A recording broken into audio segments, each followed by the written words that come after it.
When billionaire CEO Daniel Carter's 6-year-old daughter spotted a freezing baby at a bus stop on Christmas Eve, one simple act of kindness would shatter both their carefully guarded worlds, ignite a media firestorm, and force them to choose between safety and the family they never knew they needed.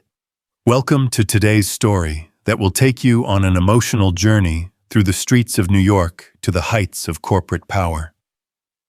Stay with me until the very end to see how this Christmas miracle unfolds, and don't forget to comment which city you're watching from, so I can see how far this story travels around the world. The Mercedes S-Class glided through the snow-covered streets of Manhattan, like a ship cutting through calm waters, its heated leather seats a stark contrast to the bitter December wind that rattled the windows. Daniel Carter adjusted his Armani tie in the rearview mirror, his steel-gray eyes reflecting the weight of another 16-hour day at Carter Industries. The city's Christmas lights blurred past in streaks of gold and crimson, each one a reminder of promises he'd made to spend more time with the one person who mattered most. "Daddy, you're driving too fast," came a small voice from the back seat, cutting through his thoughts like a knife through silk. Daniel's grip on the steering wheel loosened as he glanced at his daughter through the mirror. Ella Carter, all of 6 years old, with her mother's emerald eyes and his own stubborn chin, sat buckled in her car seat, her small hands pressed against the window. She wore a white wool coat that cost more than most people's monthly rent, her dark curls perfectly arranged by their nanny that morning. But it wasn't her expensive clothes that made her beautiful. It was the way she looked at the world with wonder, the same way Sarah had. "Sorry, Princess," Daniel said, easing off the accelerator. "Daddy's just excited to see the lights with you." It was a lie, and they both knew it. Daniel Carter, CEO of one of New York's most powerful construction empires, didn't get excited about Christmas lights.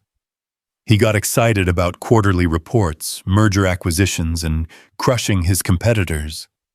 But tonight was different.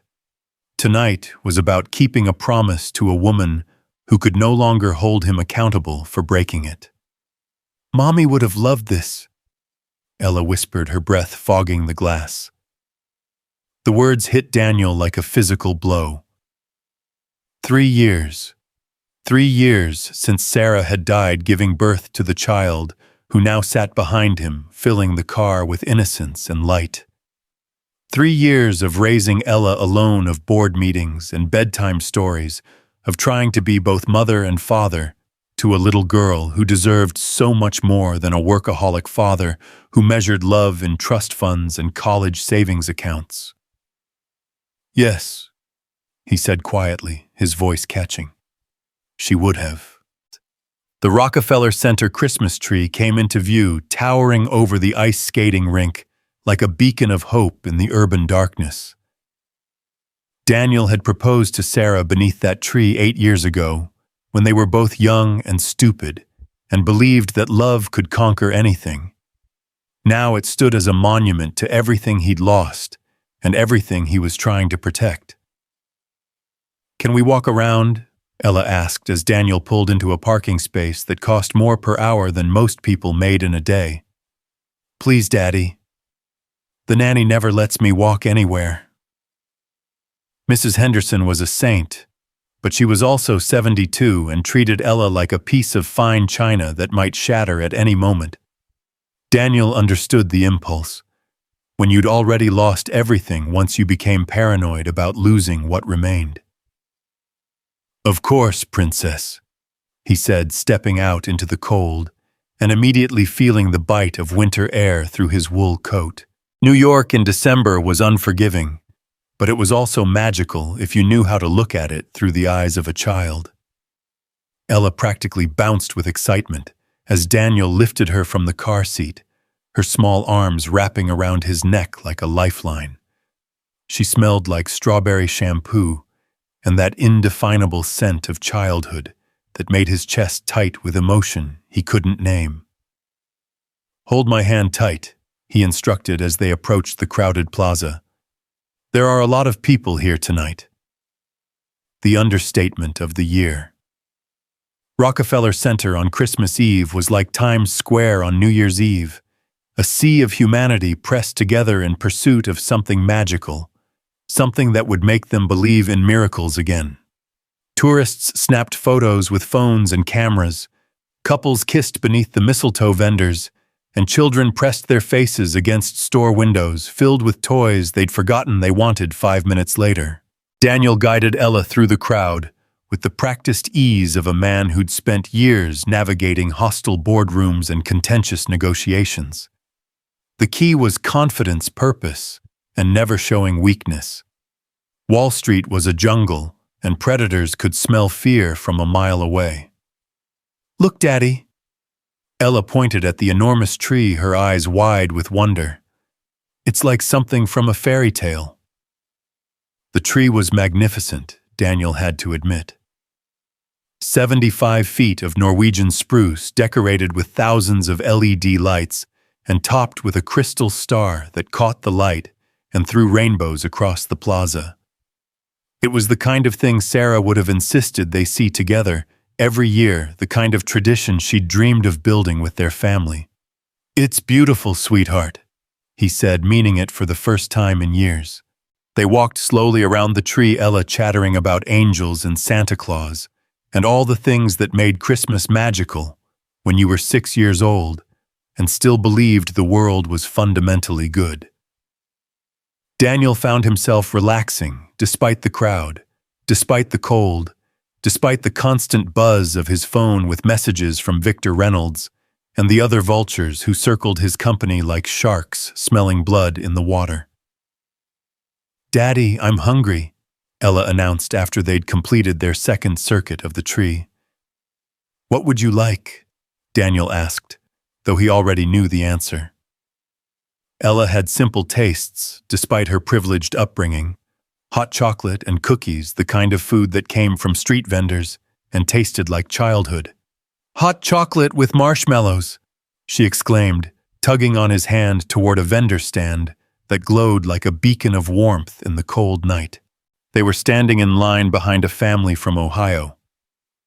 Daniel could tell by their accents and their matching "I love NY" sweatshirts when Ella suddenly went very still beside him.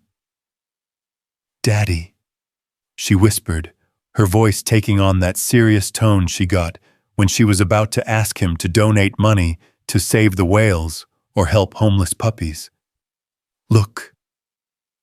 Daniel followed her gaze across the street to a bus stop, where a figure sat hunched on the metal bench. At first glance, it looked like any other homeless person seeking shelter from the cold New York was full of them, especially during the winter months. But as his eyes adjusted to the shadows, Daniel realized this wasn't just another vagrant. It was a young woman, barely more than a girl, with long dark hair that hung like a curtain around her face. She wore a thin jacket that looked like it had seen better years, and in her arms, wrapped in what appeared to be a baby blanket, was an infant. "Daddy, her baby is freezing," Ella said, her voice filled with the kind of certainty that only children possessed. "We have to help them." Daniel's first instinct was to look away to distract Ella with promises of extra marshmallows and maybe a trip to FAO Schwartz.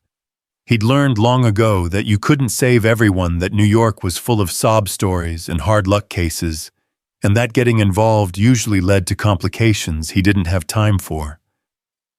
But Ella was already pulling on his hand, already moving toward the bus stop, with the kind of determination that reminded him so much of Sarah, it made his chest ache.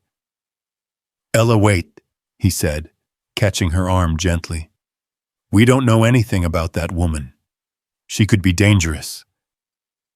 His daughter turned to look at him with those emerald eyes that seemed to see straight through to his soul. "Mommy always said that when people are hurting, we help them. That's what good people do."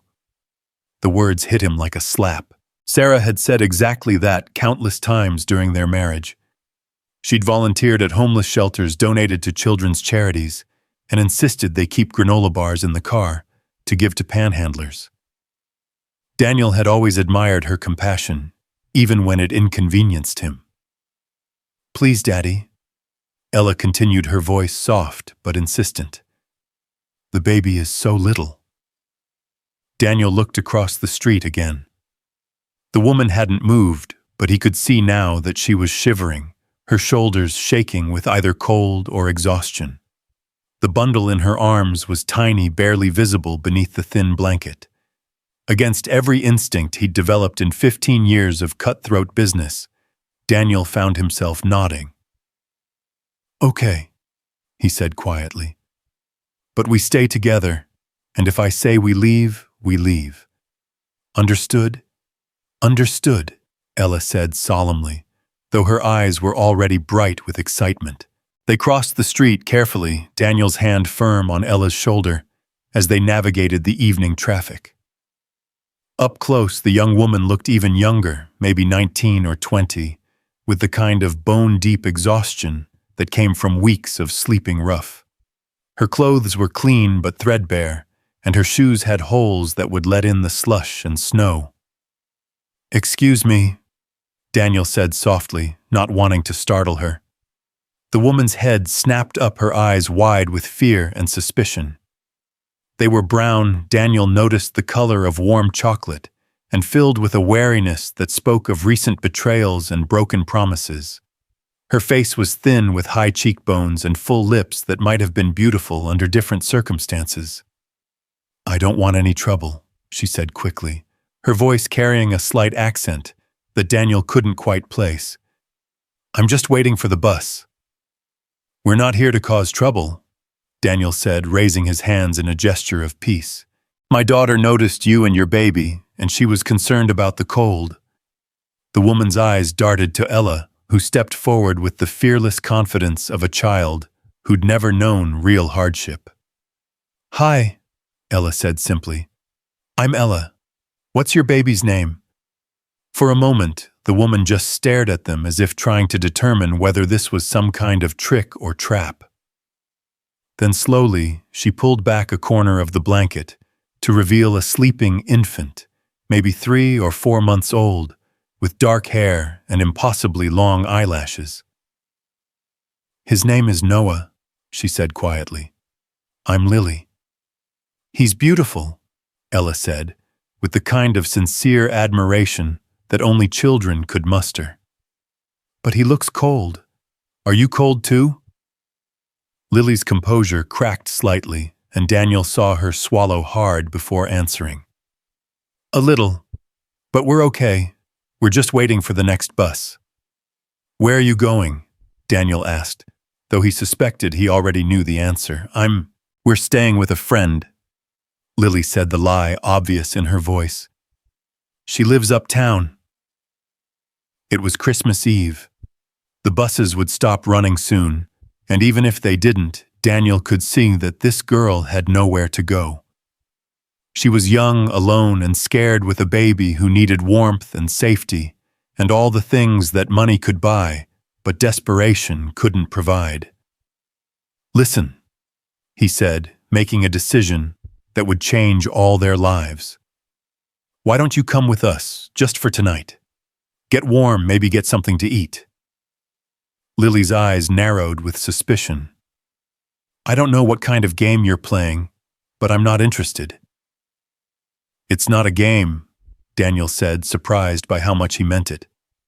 "Look, I'm staying at the plaza. They have room service heat and probably a crib they could bring up for the baby. No strings attached. Just one night to get warm." "Daddy's really nice," Ella added helpfully. "He helps lots of people, and he has a really big bathroom with a bathtub that's like a swimming pool." Despite everything, Lily almost smiled at that. "I can't pay you back," she said finally. "I don't have any money." "I'm not asking for money," Daniel said. "I'm asking you to let us help, just for tonight." Lily looked down at Noah, who had started to stir in her arms, his tiny face scrunched with the beginning of what would probably be a hungry cry. She was silent for so long that Daniel thought she was going to refuse, was going to gather her baby and disappear into the New York night like so many other lost souls. Then she looked up at him, and he saw something in her eyes that reminded him of Sarah, a kind of fierce protectiveness mixed with desperate hope. "Just for tonight," she said quietly. "Just for tonight." Daniel agreed, though something in his chest told him it wouldn't be that simple. The ride to the plaza was awkward, filled with the kind of stilted conversation that happened when strangers found themselves in unexpectedly intimate circumstances. Lily sat in the back seat with Ella holding Noah with one arm, while Ella chattered about Christmas and presents and all the things she was hoping Santa would bring. "Do you believe in Santa?" Ella asked Lily seriously. "I used to," Lily said, her voice soft. "When I was little." "What happened?" Ella asked with the kind of directness that made adults uncomfortable. "I grew up," Lily said simply. Daniel caught her eyes in the rearview mirror and saw layers of pain there that had nothing to do with being homeless and everything to do with being betrayed by people who should have protected her. He recognized the look because he'd seen it in his own mirror after Sarah died, the expression of someone who'd learned too young that the world wasn't fair and people couldn't be trusted to stay. The Plaza Hotel rose before them like a castle made of light and glass, its doormen dressed in uniforms that probably cost more than most people's cars. Daniel had been staying there for 3 months while his penthouse was being renovated, and the staff knew him well enough to not ask questions when he walked through the lobby with a homeless girl and her baby. "Mr. Carter," the desk clerk said with professional warmth, "good evening. Will you be needing anything special tonight?" "A crib," Daniel said without hesitation, "and maybe some baby supplies if you can manage it." "Of course, sir. I'll have someone from housekeeping bring everything up within the hour." The elevator ride to the 15th floor was silent, except for the soft sounds Noah made as he slept against his mother's chest. Lily stared at the polished brass walls like she was seeing a spaceship, her eyes wide with amazement and something that looked like fear. "This is temporary," she said suddenly, as if reminding herself. "Just tonight." "Just tonight," Daniel repeated, though he was beginning to understand that some promises were easier to make than to keep. The suite was exactly what you'd expect from a hotel that charged more per night than most people made in a month. 2 bedrooms, a living area with floor-to-ceiling windows overlooking Central Park, and a kitchen that came stocked with champagne and caviar that Daniel never touched.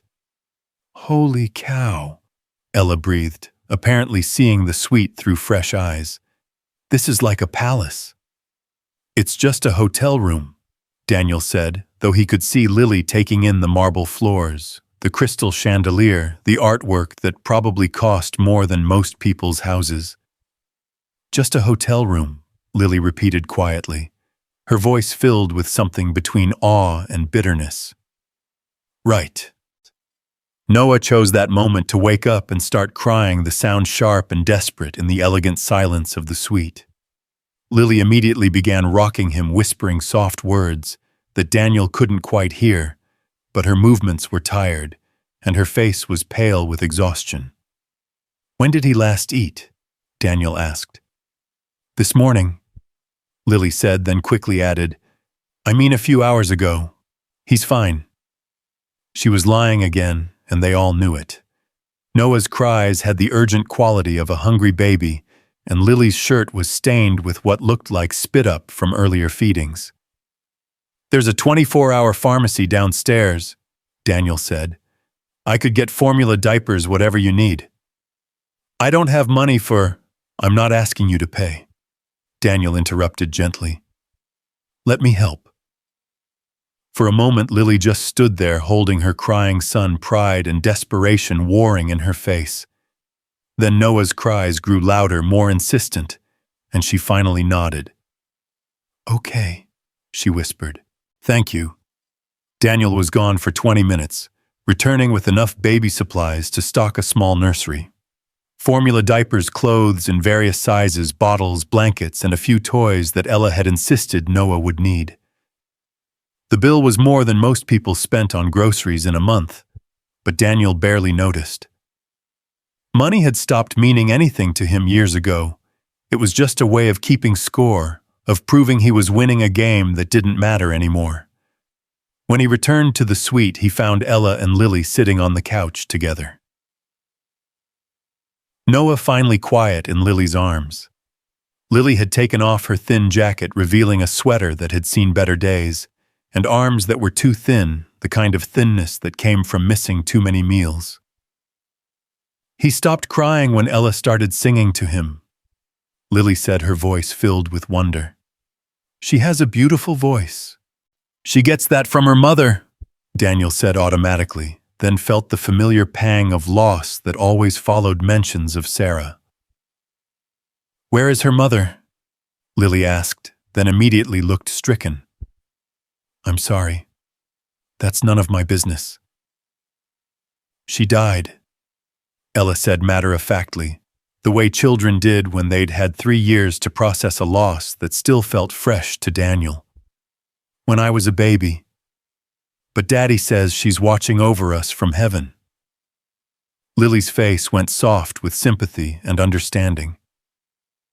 "I'm sorry," she said to Daniel. "That must be very hard." "It is," Daniel said, surprised by his own honesty. He usually deflected questions about Sarah, changed the subject, or buried himself in work until the pain faded to a manageable ache. But something about Lily's quiet understanding made him want to tell the truth. "My parents died when I was 16, Lily said quietly. "Car accident. I know it's not the same thing, but I understand what it feels like to lose someone who was supposed to be there forever." They sat in comfortable silence for a moment. Two people who'd learned too young that love wasn't enough to keep the people you needed most from leaving. Then Noah started fussing again, and Lily tried to stand up to make him a bottle. "I'll do it," Daniel said, surprising himself. "You look exhausted." "I can take care of my own son," Lily said, her voice sharp with pride. "I know you can," Daniel said gently. "But you don't have to. Not tonight." It was such a simple offer, but Lily stared at him like he'd just offered to give her the moon. When was the last time someone had offered to help her without expecting something in return? When was the last time she'd been able to just sit down and rest while someone else took care of the things that needed taking care of? "Okay," she said, finally sinking back onto the couch. "Thank you." Daniel made the bottle with the kind of careful precision he brought to everything, reading the formula instructions twice and testing the temperature on his wrist, the way the parenting books had taught him when Ella was born. It felt strange to be preparing a bottle for someone else's baby, but also somehow natural, like muscle memory he'd forgotten he had. "He likes to be held while he eats," Lily said when Daniel brought the bottle over. "And sometimes he spits up, so you might want to put a towel on your shoulder." "I remember," Daniel said, taking Noah from her arms with the careful confidence of someone who'd done this before. The baby felt impossibly light and fragile, all bones and soft skin, and the kind of trust that babies gave unconditionally to anyone who held them with love. Noah latched onto the bottle immediately, his tiny hands grasping at Daniel's fingers with surprising strength. His eyes were dark like his mother's, but alert in the way of babies who'd learned early to be wary of the world around them. "He likes you," Lily said, her voice filled with surprise. "He doesn't usually take bottles from strangers." "Maybe he knows I have a little girl of my own," Daniel said, looking down at Noah's serious face. "Kids can sense these things sometimes." Ella had curled up next to Lily on the couch, her head resting against the young woman's shoulder, with the easy affection of a child who'd never learned to fear strangers. Lily's hand was stroking Ella's hair absently, and Daniel could see tears gathering in her eyes. "When did you last eat?" he asked quietly. "I'm fine," Lily said automatically. "That's not what I asked." Lily was quiet for so long that Daniel thought she wasn't going to answer. Then so softly he almost didn't hear her, she said, "Yesterday. Maybe the day before. I lose track sometimes." The words hit Daniel like a physical blow. Here was this girl, barely more than a child, herself starving herself, to make sure her baby had enough formula, sleeping on park benches and bus stops because she had nowhere else to go. And she was doing it all alone, without family or friends or anyone to help carry the weight of keeping another human being alive. "We're ordering room service," he said, his voice brooking no argument. "What would you like?" "I don't, Lily." He said her name firmly, the way he spoke to difficult clients or stubborn board members. "You're going to eat something. The only question is whether you're going to choose what it is or whether I'm going to order half the menu." Despite everything, Lily almost smiled at that. "I haven't had a real meal in so long I don't even remember what I like anymore." "Then we'll figure it out together," Daniel said, reaching for the room service menu with his free hand, while Noah continued to drink his bottle with single-minded determination. They ordered enough food for 6 people, soup and sandwiches and pasta and salad and dessert, that Ella insisted they needed to share properly. While they waited for the food to arrive, housekeeping brought up a crib and enough baby supplies to last for weeks. The staff moved with the kind of discreet efficiency that money bought, setting up the crib in the second bedroom and stocking the bathroom with everything a new mother might need. "This is too much," Lily said, watching them work. "I can't accept all of this." "You're not accepting it," Daniel said. "I'm giving it. There's a difference." "Why?" she asked, her voice filled with the kind of suspicion that came from a lifetime of learning that nothing was ever free. "What do you want from me?" It was a fair question, and Daniel found himself thinking about it seriously. What did he want from this girl and her baby? Why had he brought them here instead of just giving her money for a hotel room and walking away? Why was he sitting in his suite feeding someone else's child while his own daughter fell asleep against a stranger's shoulder? "I don't know," he said honestly. "Maybe I want to remember what it feels like to help someone. Maybe I want Ella to see that there are people in the world who need our help and that we're in a position to give it. Maybe I'm just tired of walking past suffering and pretending it doesn't exist." Lily studied his face for a long moment, as if trying to read the truth in his expression. "And maybe you miss taking care of someone," she said quietly. The words hit closer to home than Daniel was comfortable with. Since Sarah died, his life had become a series of transactions, business deals, and financial arrangements, and carefully managed relationships that served specific purposes. He took care of Ella, but that was different. She was his daughter, his responsibility, the one pure thing in a world that had become increasingly gray and complicated. But taking care of Lily and Noah, helping them without expecting anything in return, it reminded him of who he'd been before grief and responsibility had turned him into someone he barely recognized. "Maybe," he admitted. The food arrived in a parade of silver carts and crystal glasses, the kind of presentation that made even simple comfort food look like something from a 5-star restaurant. Daniel had to wake Ella gently, and she blinked at him with sleepy confusion before remembering where they were and why. "Is Noah okay?"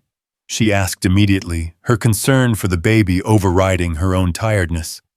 "He's perfect," Daniel said, though Noah had finished his bottle and fallen asleep in Daniel's arms with the boneless relaxation of a well-fed infant. "Are you hungry?" They ate slowly, savoring food that tasted like luxury and abundance after too many days of hunger and uncertainty. Lily ate like someone who wasn't sure when her next meal would come, but she also kept glancing at Noah sleeping in his makeshift bed on the couch, as if afraid he might disappear if she looked away too long. "Tell me about your art," Daniel said when they'd finished the main course and were working on dessert chocolate cake that Ella declared was better than birthday cake. Lily's fork froze halfway to her mouth. "How did you know about that? The charcoal under your fingernails," Daniel said. "And the way you keep looking at things like you're measuring proportions and angles. You're an artist." For the first time since they'd met her, Lily's face truly lit up. I am. I was studying at Parsons before."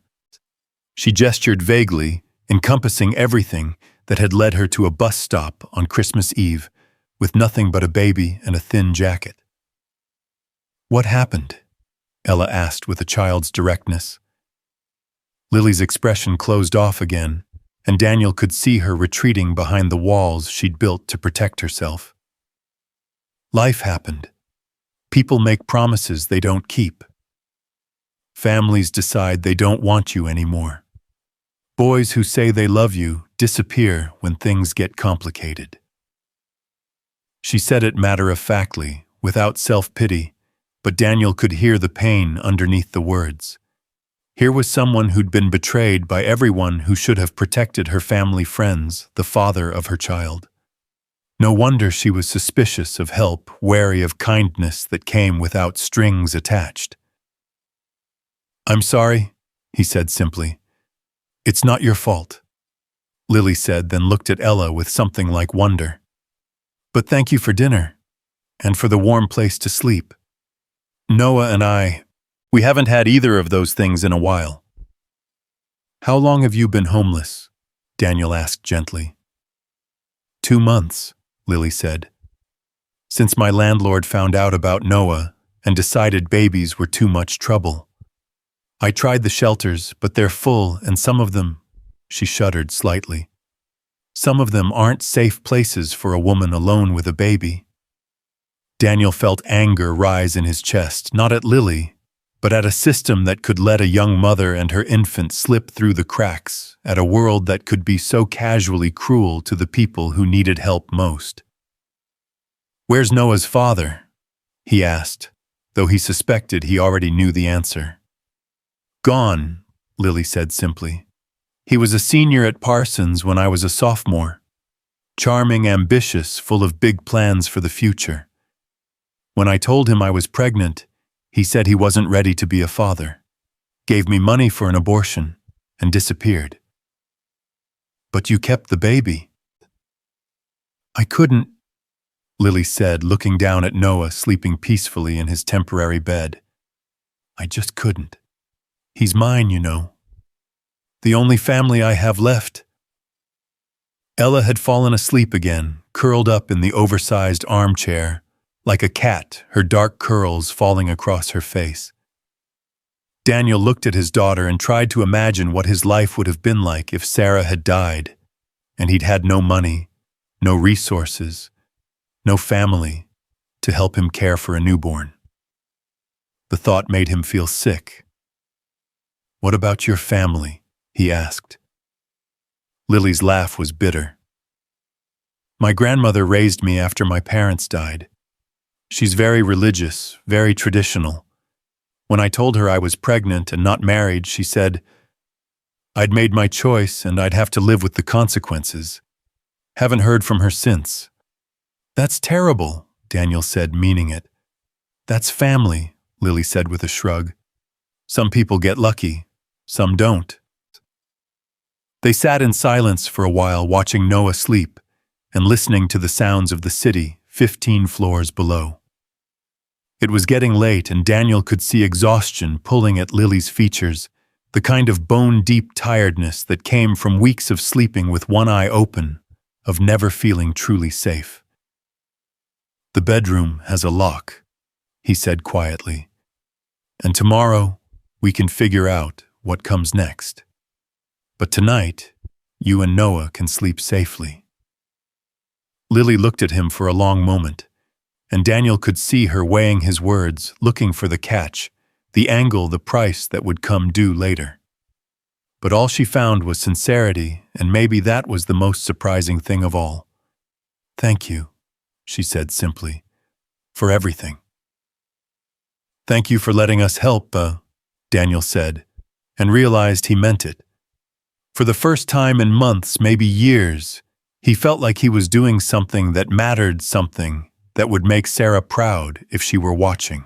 Later, after Lily had disappeared into the guest bedroom with Noah, and the door had clicked softly shut, Daniel carried Ella to her own bed and tucked her in with the teddy bear she'd insisted on bringing to the hotel. "Daddy," she said sleepily as he turned off the light. "Yes, Princess. I like Lily and Noah. Can they stay with us?" It was such a simple question from a child who saw the world in terms of who needed help and who could provide it. Daniel thought about his empty penthouse, his carefully ordered life, his reputation as one of New York's most ruthless businessmen. Then he thought about a young woman who'd been betrayed by everyone she'd trusted, and a baby who deserved better than park benches and bus stops. "We'll see," he said softly, kissing Ella's forehead. "Go to sleep." But as Daniel stood in the darkened doorway watching his daughter sleep, he already knew that tomorrow wouldn't be as simple as sending Lily and Noah on their way with money and good wishes. Something had changed tonight, something fundamental and irreversible. They'd become his responsibility now, whether he'd planned it or not. Outside, snow began to fall again, covering the city in a blanket of white that made even the hardest streets look soft and forgiving. It was Christmas morning now, technically, and Daniel found himself thinking about miracles and second chances and the way one small act of kindness could change everything. In the guest bedroom, Lily lay awake listening to Noah's quiet breathing and trying to understand what had just happened to her. For the first time in months, she was warm and safe and fed her baby sleeping peacefully in a real crib instead of her arms. It felt too good to be true, too much like the fairy tales she'd stopped believing in years ago. But sometimes, she thought as she finally drifted off to sleep, sometimes the universe surprised you. Sometimes a little girl's compassion and her father's unexpected kindness could save you when you'd given up hope of being saved. And sometimes on Christmas Eve, in New York City, miracles happened to people who needed them most. The first rays of Christmas morning sunlight filtered through the floor-to-ceiling windows of the Plaza Suite, painting golden streaks across the marble floors where expensive baby supplies lay scattered like evidence of the night's unexpected turn. Daniel had been awake for an hour, standing in his silk pajamas with a cup of coffee that had gone cold in his hands, watching the city wake up on the most sacred day of the year.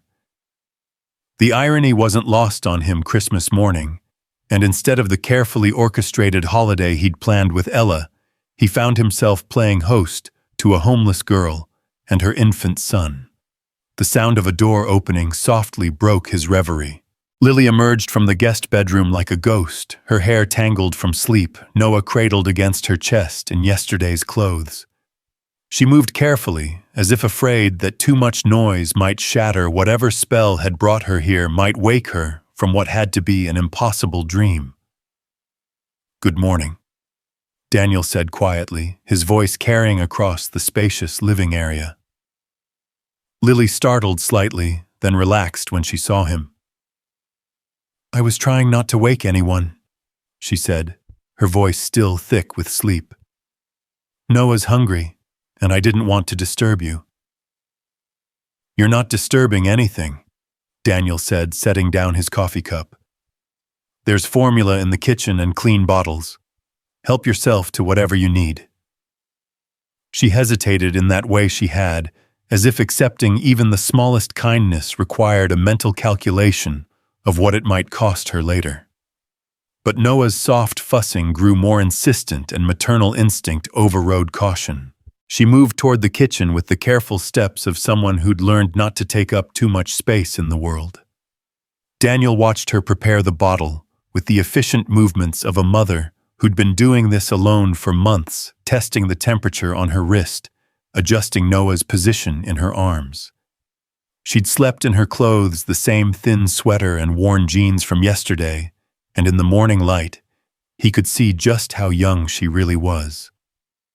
19, maybe 20 at most, with the kind of fragile beauty that belonged in art studios and coffee shops, not on the streets of New York with a baby and nowhere to go.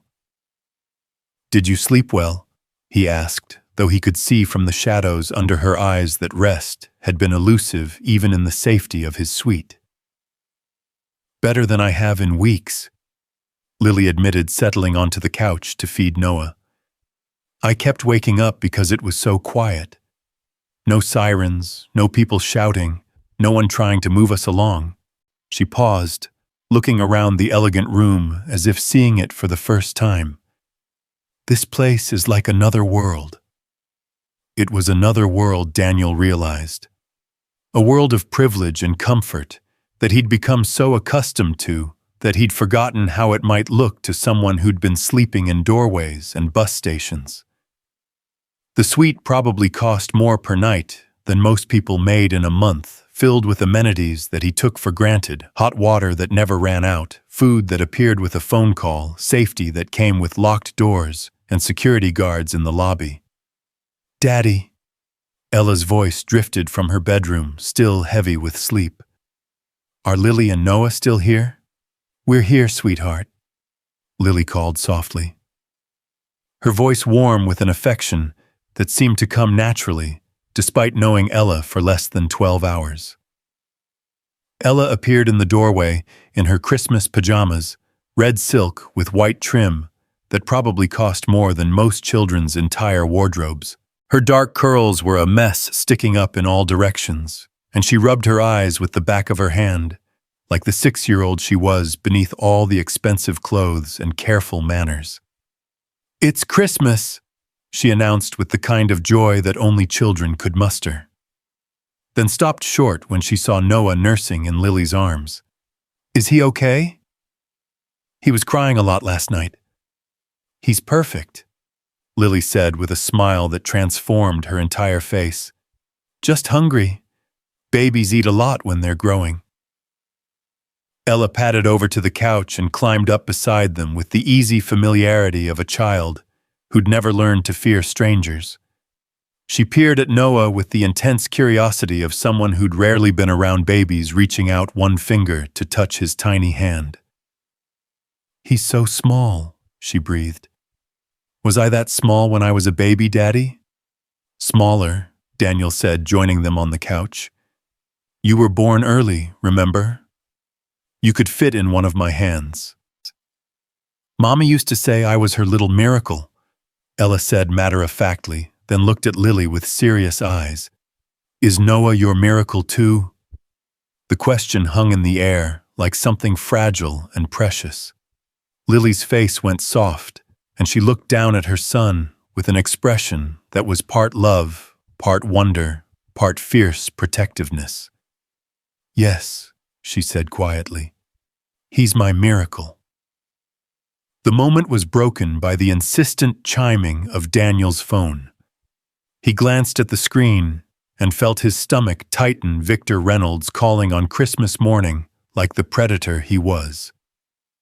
Daniel had been expecting this call, dreading it, knowing that his rival would have heard about last night's unusual charity case through the network of spies and informants that made up New York's business elite.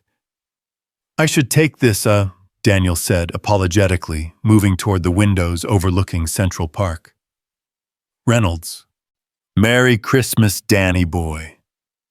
Victor's voice was smooth as aged whiskey and twice as toxic. "I hear you had an interesting evening last night, picking up strays at bus stops. That's not like you." Daniel felt his jaw clench. Victor Reynolds was everything Daniel despised about their industry: ruthless, without purpose, cruel, without cause. The kind of man who stepped on others, not because he had to, but because he enjoyed the sound they made when they broke. "I don't know what you're talking about, Victor."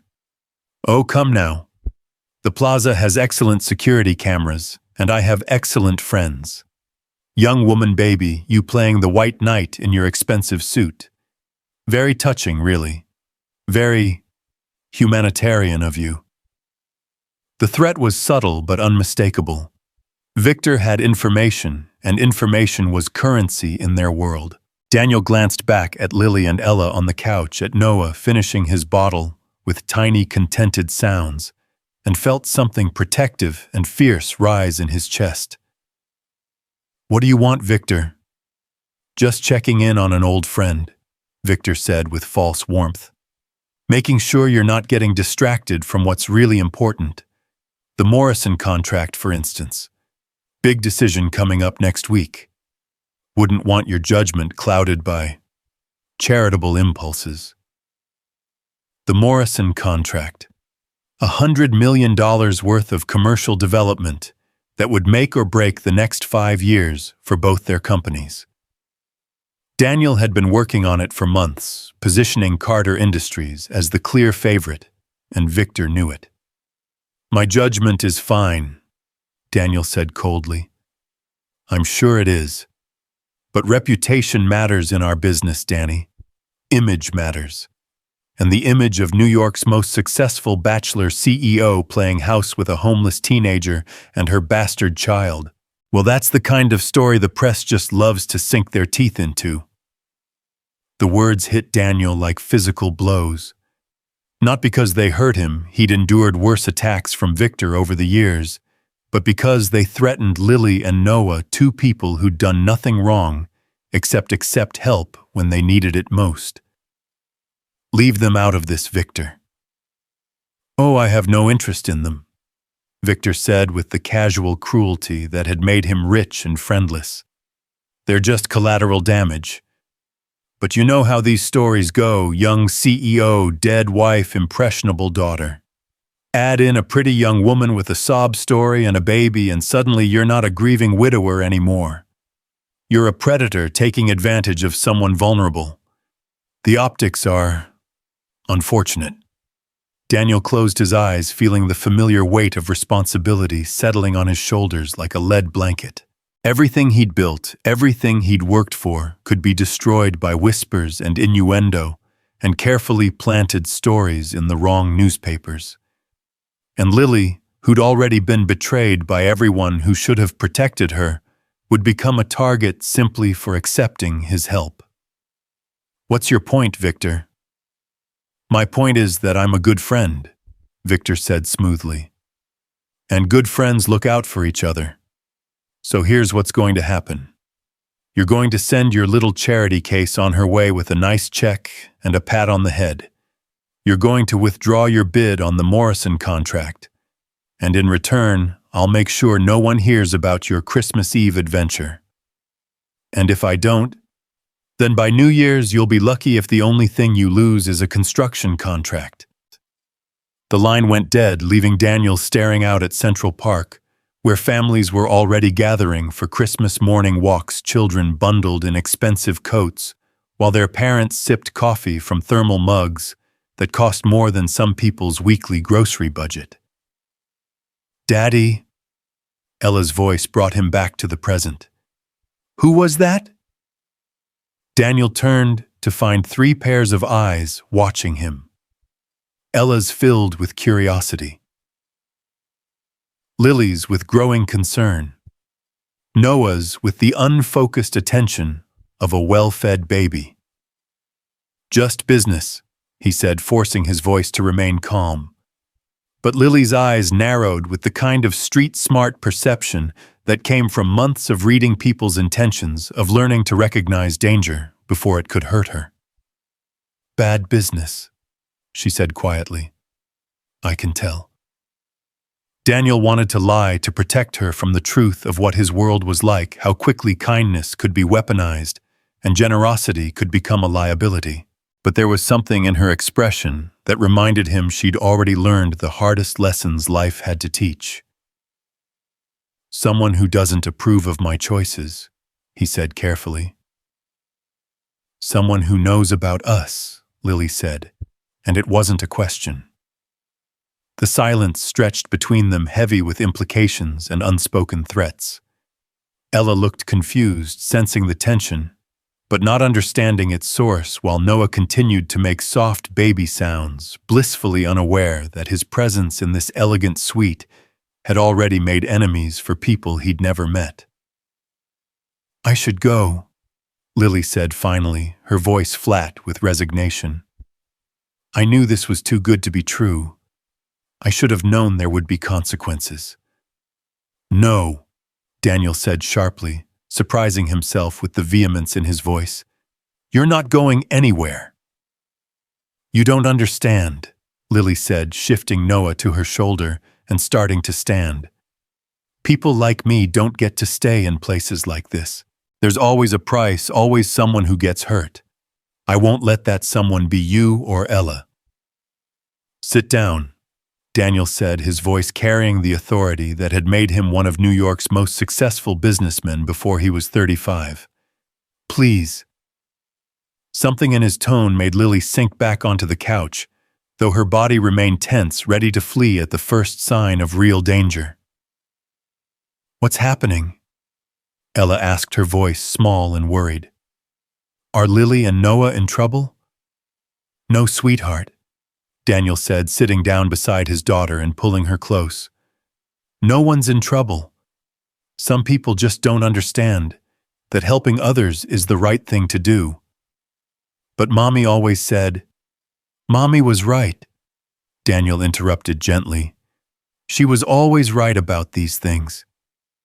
He looked at Lily, who was watching him with an expression he couldn't quite read, part gratitude, part suspicion, part something that might have been hope if she'd allowed herself to feel it.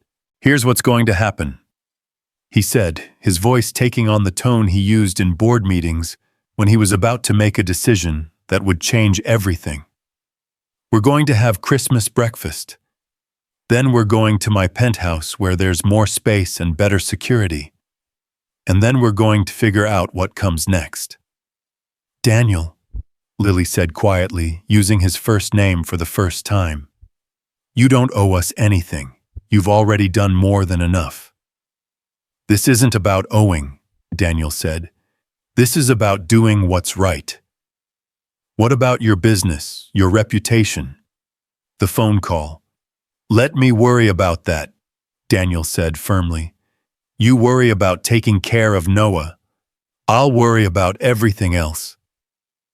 It was a promise made in the bright light of Christmas morning, in the safety of a luxury hotel suite, with a 6-year-old girl as witness and a baby as beneficiary. But promises made in crisis had a way of becoming more complicated than anyone anticipated, and Daniel was about to learn that some battles couldn't be won with money or influence, or the kind of ruthless determination that had made him rich. Some battles required something else entirely, the kind of courage that came from protecting people you'd started to care about, even when caring about them put everything else at risk. They had breakfast on the terrace despite the cold, bundled in hotel bathrobes and blankets, while room service laid out a feast that could have fed a small army. Pancakes and eggs and bacon, fresh fruit and pastries, coffee that steamed in the winter air like incense. Ella chattered about presents and Santa Claus while Lily ate slowly, savoring each bite as if trying to memorize the taste of abundance. "What's your penthouse like?" she asked as Daniel signed the breakfast check with numbers that didn't seem to register in his consciousness anymore. "Big," Ella said helpfully. "Really, really big. And it has a piano that Daddy doesn't know how to play, and a library with books all the way to the ceiling, and windows that make you feel like you're flying." "It's home," Daniel said simply. "Or it will be once the renovations are finished." What he didn't say was that it had been Sarah's dream home, the place they'd planned to raise their children and grow old together. After she died, he'd had it completely redesigned, stripping away every trace of the life they'd planned to build together. The penthouse that awaited them was beautiful and empty, a monument to success that felt more like a mausoleum. The ride uptown was quiet, Lily and Noah settling into the back seat of the Mercedes like refugees being transported to a new country. The city looked different on Christmas morning, softer somehow, with fewer people on the streets and more families visible through restaurant windows, sharing meals and making memories that their children would carry for the rest of their lives. Daniel's penthouse occupied the top 2 floors of a building that had been constructed back when money meant something different, when wealthy families built homes to last for generations, rather than investments to be flipped for profit. The elevator opened directly into a foyer that was larger than most people's apartments, with marble floors and crystal chandeliers and artwork that belonged in museums. "Holy cow," Lily breathed, echoing Ella's words from the night before. The space was magnificent and intimidating, designed to impress rather than welcome, to demonstrate wealth rather than create warmth. Daniel saw it through Lily's eyes and felt suddenly embarrassed by the excess, by the way money had insulated him from the real world, where people worried about formula and diapers and having enough food to feed their children. "It's too much," he said quietly, surprising himself with the admission. "It's beautiful," Lily said diplomatically, though he could see her taking in the vast living spaces, the gleaming kitchen that looked like it belonged in a magazine, the floor-to-ceiling windows that offered views of Central Park and the city beyond. "But it doesn't feel like home," Ella said, with the brutal honesty of children. "Not like our old house did." The old house. The brownstone in Brooklyn, where he and Sarah had been happy, where they'd planned to raise their family, where every room held memories of laughter and love and the kind of domestic happiness that money couldn't buy. He'd sold it after Sarah died, unable to bear the weight of all that lost possibility. "Homes aren't about buildings," Lily said softly, shifting Noah in her arms. "They're about the people who fill them." It was such a simple observation, but it hit Daniel with unexpected force. For 3 years, he'd been focused on creating the perfect physical environment for Ella. The best schools, the most expensive apartments, the finest things money could buy. But he'd forgotten that children needed more than luxury. They needed love and laughter, and the kind of chaotic warmth that came from people who cared about each other. "Can I show Lily my room?" Ella asked, already tugging on the young woman's free hand. "It has a bed that's like a princess castle and a closet that's bigger than some people's whole houses." "Of course," Daniel said, though he felt a pang at his daughter's casual reference to some people's living situations. When had she become so aware of inequality? When had she started measuring her privilege against other people's poverty? He watched them disappear down the hallway, his daughter and the homeless girl, who'd somehow become part of their lives in the space of 12 hours, and felt something shift in his chest. The penthouse felt different with them in it, less like a showcase and more like a place where people actually lived. His phone buzzed with a text message, and Daniel's stomach clenched when he saw Victor's name on the screen. "Lovely penthouse. Even lovelier guests. Hope you're making the right choices, Danny boy." The message was accompanied by a photo clearly taken from a building across the street showing Lily and Ella silhouetted in the window of Ella's bedroom. The implications were clear. Victor was watching. Victor was waiting, and Victor would use whatever ammunition he could gather to destroy everything Daniel had built. Daniel deleted the message and turned off his phone, but the damage was done. The safe haven he'd tried to create was already compromised. The sanctuary he'd offered Lily and Noah was already under siege. And the worst part was that they didn't even know it yet. Didn't know that their presence in his life had made them targets in a war they'd never asked to join. From Ella's room came the sound of laughter. 2 voices, one high and clear, one soft and musical, blending together in the kind of harmony that spoke of instant connection. For a moment, Daniel allowed himself to imagine what it would be like if this was his real life, not the careful choreography of business dinners and board meetings, but the messy, complicated, wonderful reality of a house filled with people who cared about each other. Then his phone buzzed again, and reality came crashing back with all the subtlety of a sledgehammer to the chest. The war for his family's future was about to begin. And Daniel Carter had no idea how much he was willing to sacrifice to win it. The second phone call came 3 hours later, just as Lily was attempting to help Ella build a blanket fort in the penthouse's cavernous living room, while Noah slept peacefully in a makeshift bed constructed from couch cushions and hotel pillows. Daniel watched from the kitchen doorway, a forgotten cup of coffee growing cold in his hands, mesmerized by the sight of his daughter Terima laughing with genuine joy for the first time in months. The sound was like music he'd forgotten existed, bright and pure and completely at odds with the storm clouds gathering on the horizon of his carefully ordered world. When his phone rang with an unknown number, every instinct screamed at him not to answer. But in his business, unknown numbers often carried the kind of information that could make or break multi-million-dollar deals, so he stepped onto the terrace, where the December wind cut through his cashmere sweater like a blade. "Mr. Carter." The voice was female, crisp, with the kind of professional authority that usually belonged to journalists or lawyers, neither of which boded well for his current situation. "This is Rebecca Martinez from the New York Herald. I'm calling about a story we're preparing to run regarding your recent charitable activities." Daniel's grip tightened on the phone until his knuckles went white. The Herald was Victor's favorite weapon, a tabloid masquerading as legitimate journalism known for destroying reputations with innuendo and carefully crafted half-truths. "I have no comment," he said tersely. "Oh, but I think you might," Rebecca continued with the predatory sweetness of a shark scenting blood. "We have photos of you bringing a young woman and her infant to the Plaza Hotel on Christmas Eve. Very heartwarming, really. Our sources tell us she's been living on the streets for months. Quite the rescue story." Through the glass doors, Daniel could see Lily helping Ella arrange pillows inside their makeshift fort, her movements careful and gentle as she guided his daughter's small hands.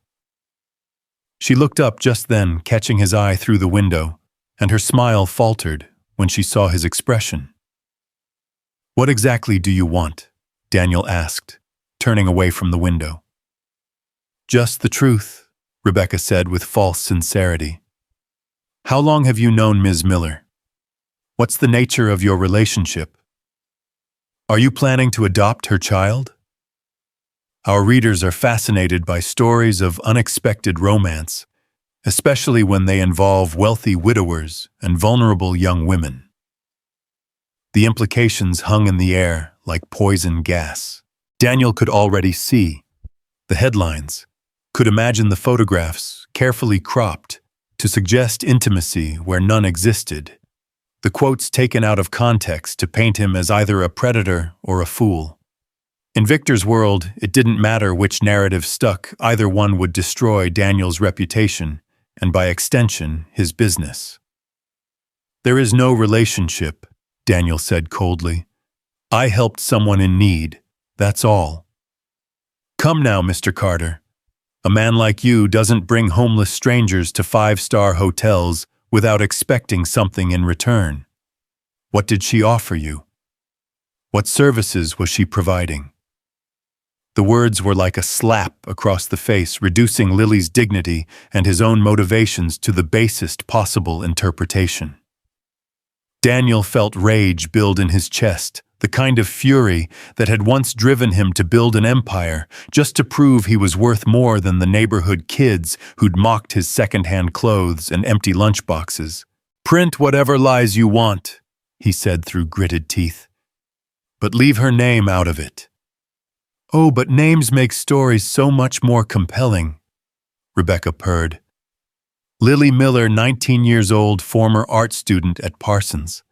Dropped out when she became pregnant by a fellow student who subsequently disappeared.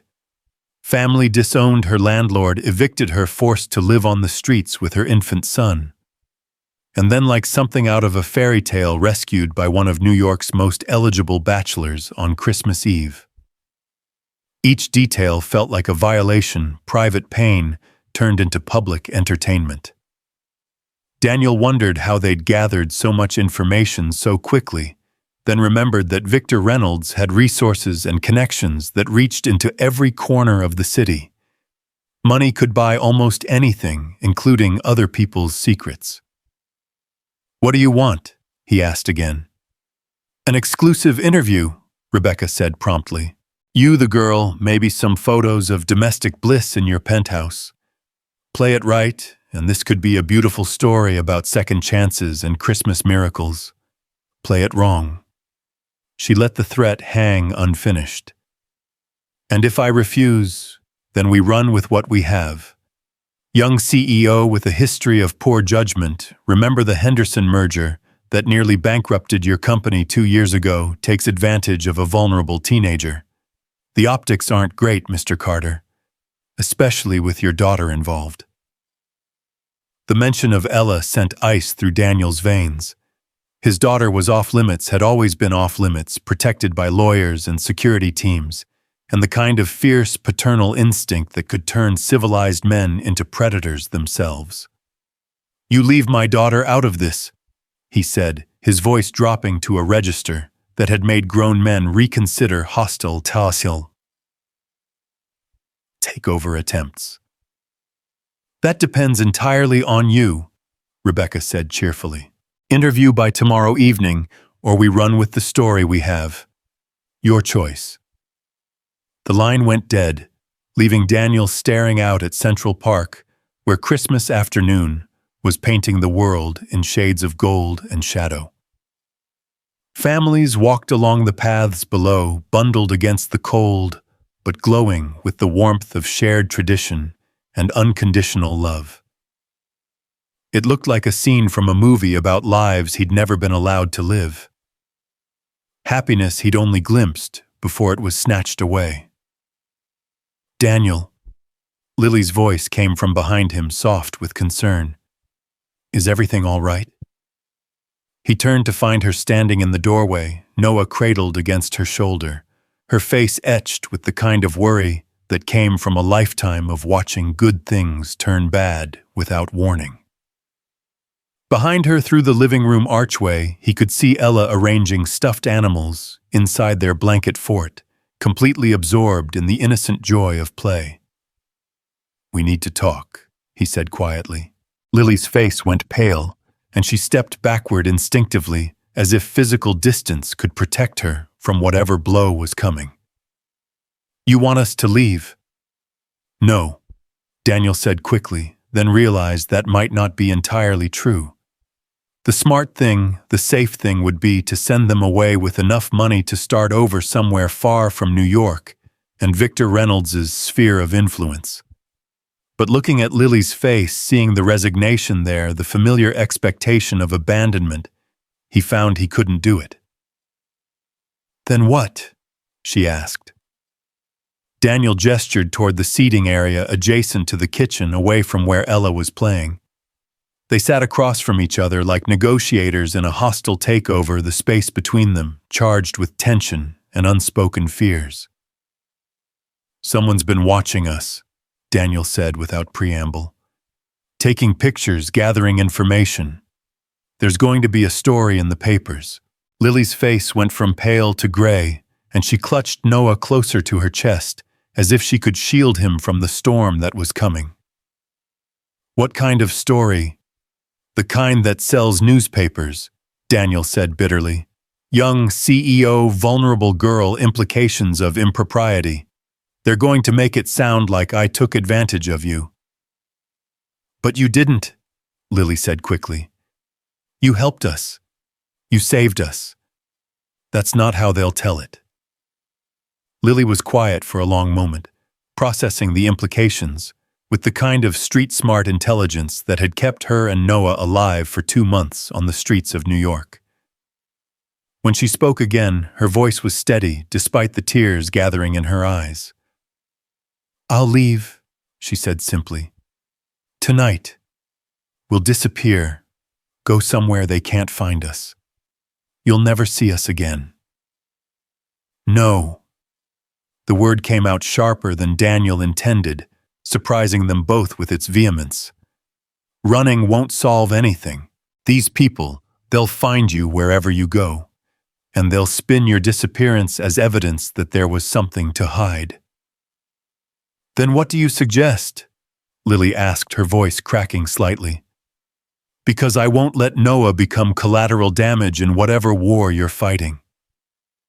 It was exactly what Daniel would have said in her position, exactly the kind of fierce maternal protectiveness that reminded him of Sarah defending Ella from paparazzi during her pregnancy. The parallel was so sharp it took his breath away. I suggest we fight back, he said quietly. Lily stared at him as if he'd suggested they grow wings and fly to the moon. Fight back against newspapers and billionaires and people with more power than we'll ever have. How exactly do we do that? By telling the truth. Daniel said, the plan forming in his mind even as he spoke. By controlling the narrative instead of letting them control it for us. Daddy? Ella's voice drifted from the living room high and worried. Why are you and Lily talking so serious? Are you fighting? The question cut through their conversation like a knife through silk, reminding them both that they weren't the only ones who would be affected by whatever decisions they made in the next few hours. Ella had already lost one mother to circumstances beyond anyone's control. The thought of losing Lily and Noah to human cruelty and media manipulation was more than Daniel could bear. Come here, princess, he called softly. Ella emerged from the blanket fort with her hair mussed and her Christmas dress wrinkled, looking like the 6-year-old she was beneath all the expensive clothes and careful manners. She climbed onto the couch between Daniel and Lily, with the easy trust of a child who'd never had reason to doubt that the adults in her life would protect her. Are Lily and Noah going away? She asked, her voice small and worried. Daniel looked at his daughter, then at Lily holding Noah, then at the vast penthouse that had felt like a mausoleum until 12 hours ago, when it had suddenly become filled with life and laughter and the possibility of something he'd thought he'd lost forever. Not if I can help it, he said firmly. The press conference was Daniel's idea, but the execution required resources and connections that most people couldn't access on Christmas Day. Fortunately, Daniel Carter wasn't most people. Within 2 hours, he'd assembled a team that included his personal attorney, a crisis management specialist who'd worked with Fortune 500 companies, and a media consultant who charged more per hour than most people made in a month. They gathered in the penthouse's library, a room lined with first-edition books that Daniel had never read, and windows that offered panoramic views of the city where his reputation was about to be either salvaged or destroyed. Lily sat in a corner chair with Noah sleeping in her arms, looking like a deer caught in headlights, as lawyers and publicists discussed strategy in terms she'd never heard before. The key is to get ahead of the story, explained Margaret Hartwell, the crisis manager whose steel-gray hair and no-nonsense demeanor had guided celebrities through scandals that would have ended lesser careers. Control the narrative before it controls us. What narrative? Asked James Morrison, Daniel's attorney, a man who billed clients $1,000 an hour and earned every penny through a combination of legal brilliance and absolute ruthlessness. The facts are simple. Daniel helped someone in need. End of story. The facts don't matter, Margaret said tartly. Perception matters, and the perception of a wealthy widower bringing a homeless teenager and her baby into his home on Christmas Eve, well, let's just say it raises questions. What kind of question? Lily asked quietly, speaking for the first time since the meeting began. Margaret's expression softened slightly as she looked at the young woman who'd become the center of a media storm through no fault of her own. Questions about your relationship with Mr. Carter. Questions about his motivations. Questions about what you might have offered in exchange for his help. Lily's face flushed red with embarrassment and anger. I didn't offer anything. He helped us because we needed help, and he's a good person. We know that, Margaret said gently, but the public doesn't. And Victor Reynolds has been very careful to plant seeds of doubt about Mr. Carter's judgment and character. This situation plays directly into the narrative he's been building.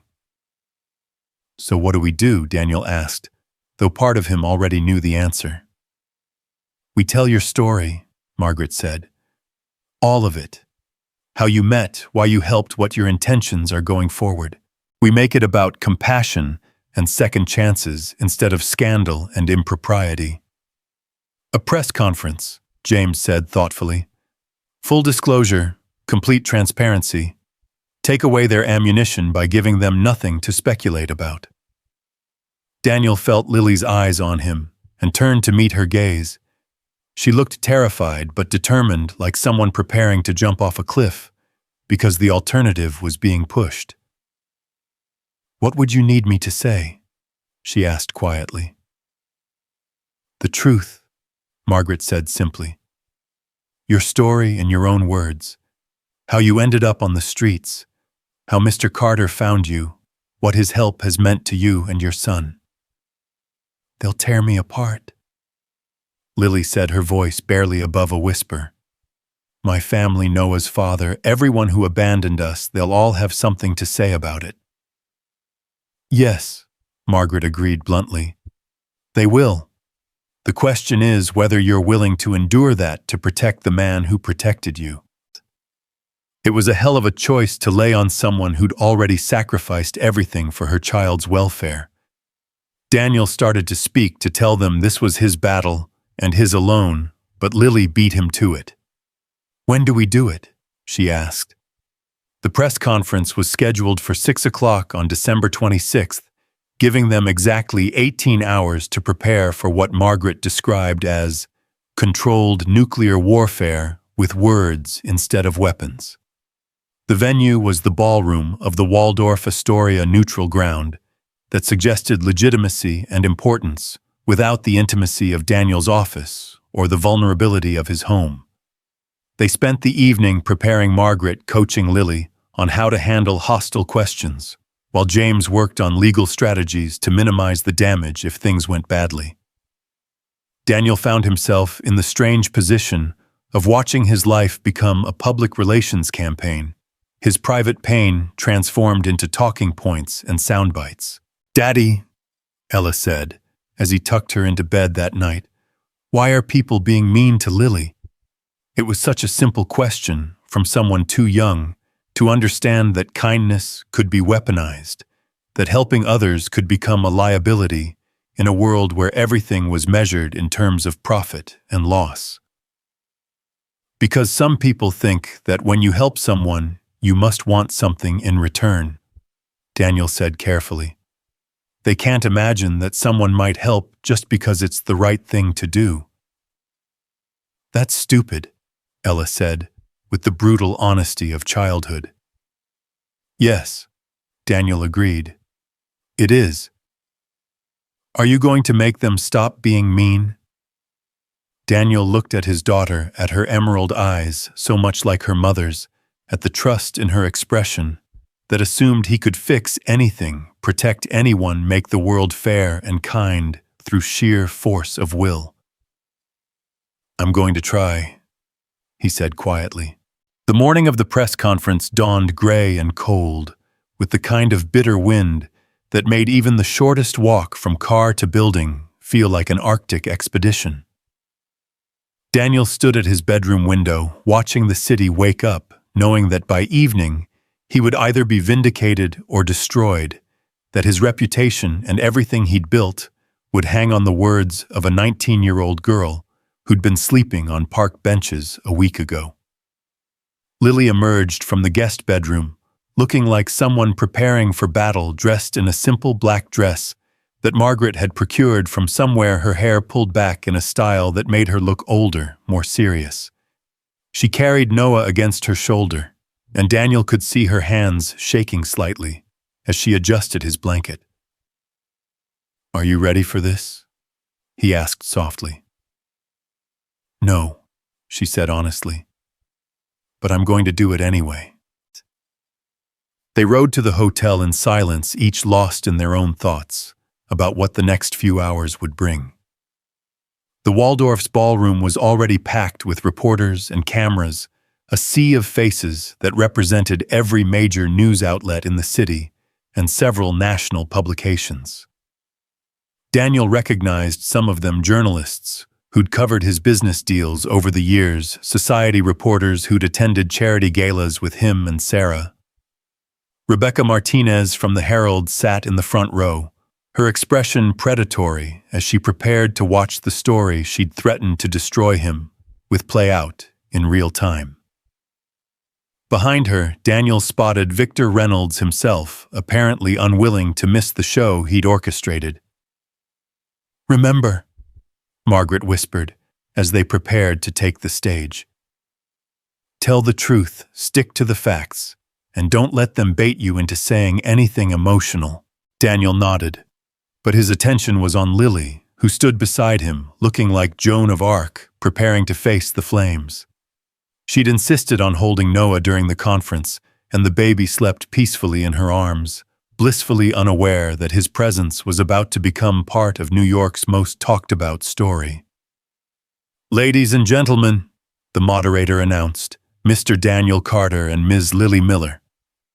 The cameras flashed like lightning as they took their seats at the long table. Daniel, in his perfectly tailored suit, Lily, in her simple dress, Noah sleeping between them, like a bridge connecting two very different worlds. The questions came fast and sharp, designed to draw blood rather than illuminate truth. "Mr. Carter, what was your relationship with Ms. Miller before Christmas Eve?" "We'd never met," Daniel said clearly. "My daughter and I encountered Ms. Miller and her son at a bus stop. It was clear they needed help." "Ms. Miller, what were you doing at that bus stop?" Lily's voice was steady despite the tremor in her hands. "Waiting for somewhere to go. My son and I had been homeless for 2 months." "How did you become homeless?" "My landlord evicted us when he found out I had a baby. The shelters were full and—" She paused, looking down at Noah. "Some of them weren't safe places for a woman alone with an infant." "What about the baby's father?" Daniel saw Lily flinch at the question, saw her compose herself with visible effort before answering. "He chose not to be part of our lives." "Mr. Carter, why did you feel compelled to help strangers?" "Because they needed help," Daniel said simply. "Because my daughter asked me to. Because it was the right thing to do." "Are you romantically involved with Ms. Miller?" "No." "Do you plan to be?" The question hung in the air like a live wire, dangerous and charged with implication. Daniel felt the weight of every eye in the room. Every camera lens focused on his face, waiting for a response that would either vindicate him or condemn him. "Ms. Miller is someone who needed help at a vulnerable time in her life," he said carefully. "I'm someone who was in a position to provide that help. Beyond that, our relationship is friendship and mutual respect." "Ms. Miller, what do you hope to gain from this relationship?" It was the question they'd been dreading, the one designed to make Lily look like a gold digger or Daniel look like a fool. Lily looked down at Noah, then directly into the camera that would broadcast her words to millions of people. "Safety for my son," she said quietly. "A chance to get back on my feet. The opportunity to be grateful to someone who showed us kindness when everyone else turned away." "Are you planning to ask Mr. Carter for financial support?" "Mr. Carter has already given us more than we ever expected," Lily said. "Anything beyond that would be his choice, not my expectation." The questions continued for another 30 minutes, each one more pointed than the last. Each answer carefully crafted to reveal truth without providing ammunition for future attacks. Through it all, Noah slept peacefully in his mother's arms, occasionally stirring, but never crying, as if he understood the importance of the moment. Finally, it was over. The cameras stopped rolling, the reporters filed out to write their stories, and Daniel, Lily, and Noah were left alone in the ballroom that had just become the stage for one of the most unusual press conferences in New York's recent memory. "How do you think it went?" Lily asked, her voice hoarse from tension. "Better than I expected," Margaret said, appearing at their side with a satisfied expression. "You both stayed on message, you looked credible, and the baby didn't cry once. That last part is actually more important than you might think. Crying babies make for bad television." "So what happens now?" Daniel asked. "Now we wait," Margaret said. "The stories will start appearing within the hour. By tomorrow morning, we'll know whether we've won or lost." As they prepared to leave the hotel, Daniel caught sight of Victor Reynolds standing near the exit, his expression unreadable as he watched them approach. For a moment, the two men stared at each other across the marble floor, two predators taking each other's measure before the final battle. Then Victor smiled, the expression cold and calculating, and Daniel knew that whatever they'd accomplished today, the war was far from over. Outside, snow had begun to fall again, covering the city in a fresh layer of white that made even the harshest streets look soft and forgiving. As they rode back to the penthouse through the gathering dusk, Daniel found himself thinking about second chances and the price of kindness, about the difference between doing what was safe and doing what was right. Tomorrow would bring new challenges, new attacks, new tests of resolve. But tonight, as he watched Lily smile at something Ella whispered to her in the back seat, as he listened to Noah's soft breathing and felt the warmth of a car filled with people who cared about each other, Daniel Carter allowed himself to believe that some battles were worth fighting regardless of the cost. The real war was just beginning, but for the first time in years, he wasn't fighting it alone. The headlines hit the newsstands at 5:30 the next morning, like bombs exploding across the city's consciousness. Daniel stood in his kitchen with the first editions spread across the marble countertop. Each one telling a different version of the same story, each one capable of either saving or destroying everything he'd worked to build. CEO's Christmas Miracle, the real story behind the rescue, proclaimed the Times with a photo of him and Lily at the press conference that managed to capture both her dignity and his protective stance. The Post went with "Modern Family Billionaire Opens Heart and Home to Homeless Mother," accompanied by a candid shot of Ella playing with Noah that someone had taken through the penthouse windows. But it was the Herald's headline that made Daniel's blood run cold. Questions remain: what really happened that Christmas Eve? Rebecca Martinez had kept her word, crafting a story that stayed just within the bounds of legal journalism, while implying everything Victor Reynolds wanted the public to believe. The article was a masterpiece of innuendo, quoting unnamed sources who questioned Daniel's judgment, child welfare experts who worried about the impact on Ella, and business analysts who suggested his recent decisions showed a man whose personal life was affecting his professional capabilities. "Daddy." Ella's voice came from the doorway, small and worried in her princess pajamas. "Why do you look so sad?" Daniel quickly folded the newspapers, but not before Ella caught sight of her own photograph on the front page of the Post.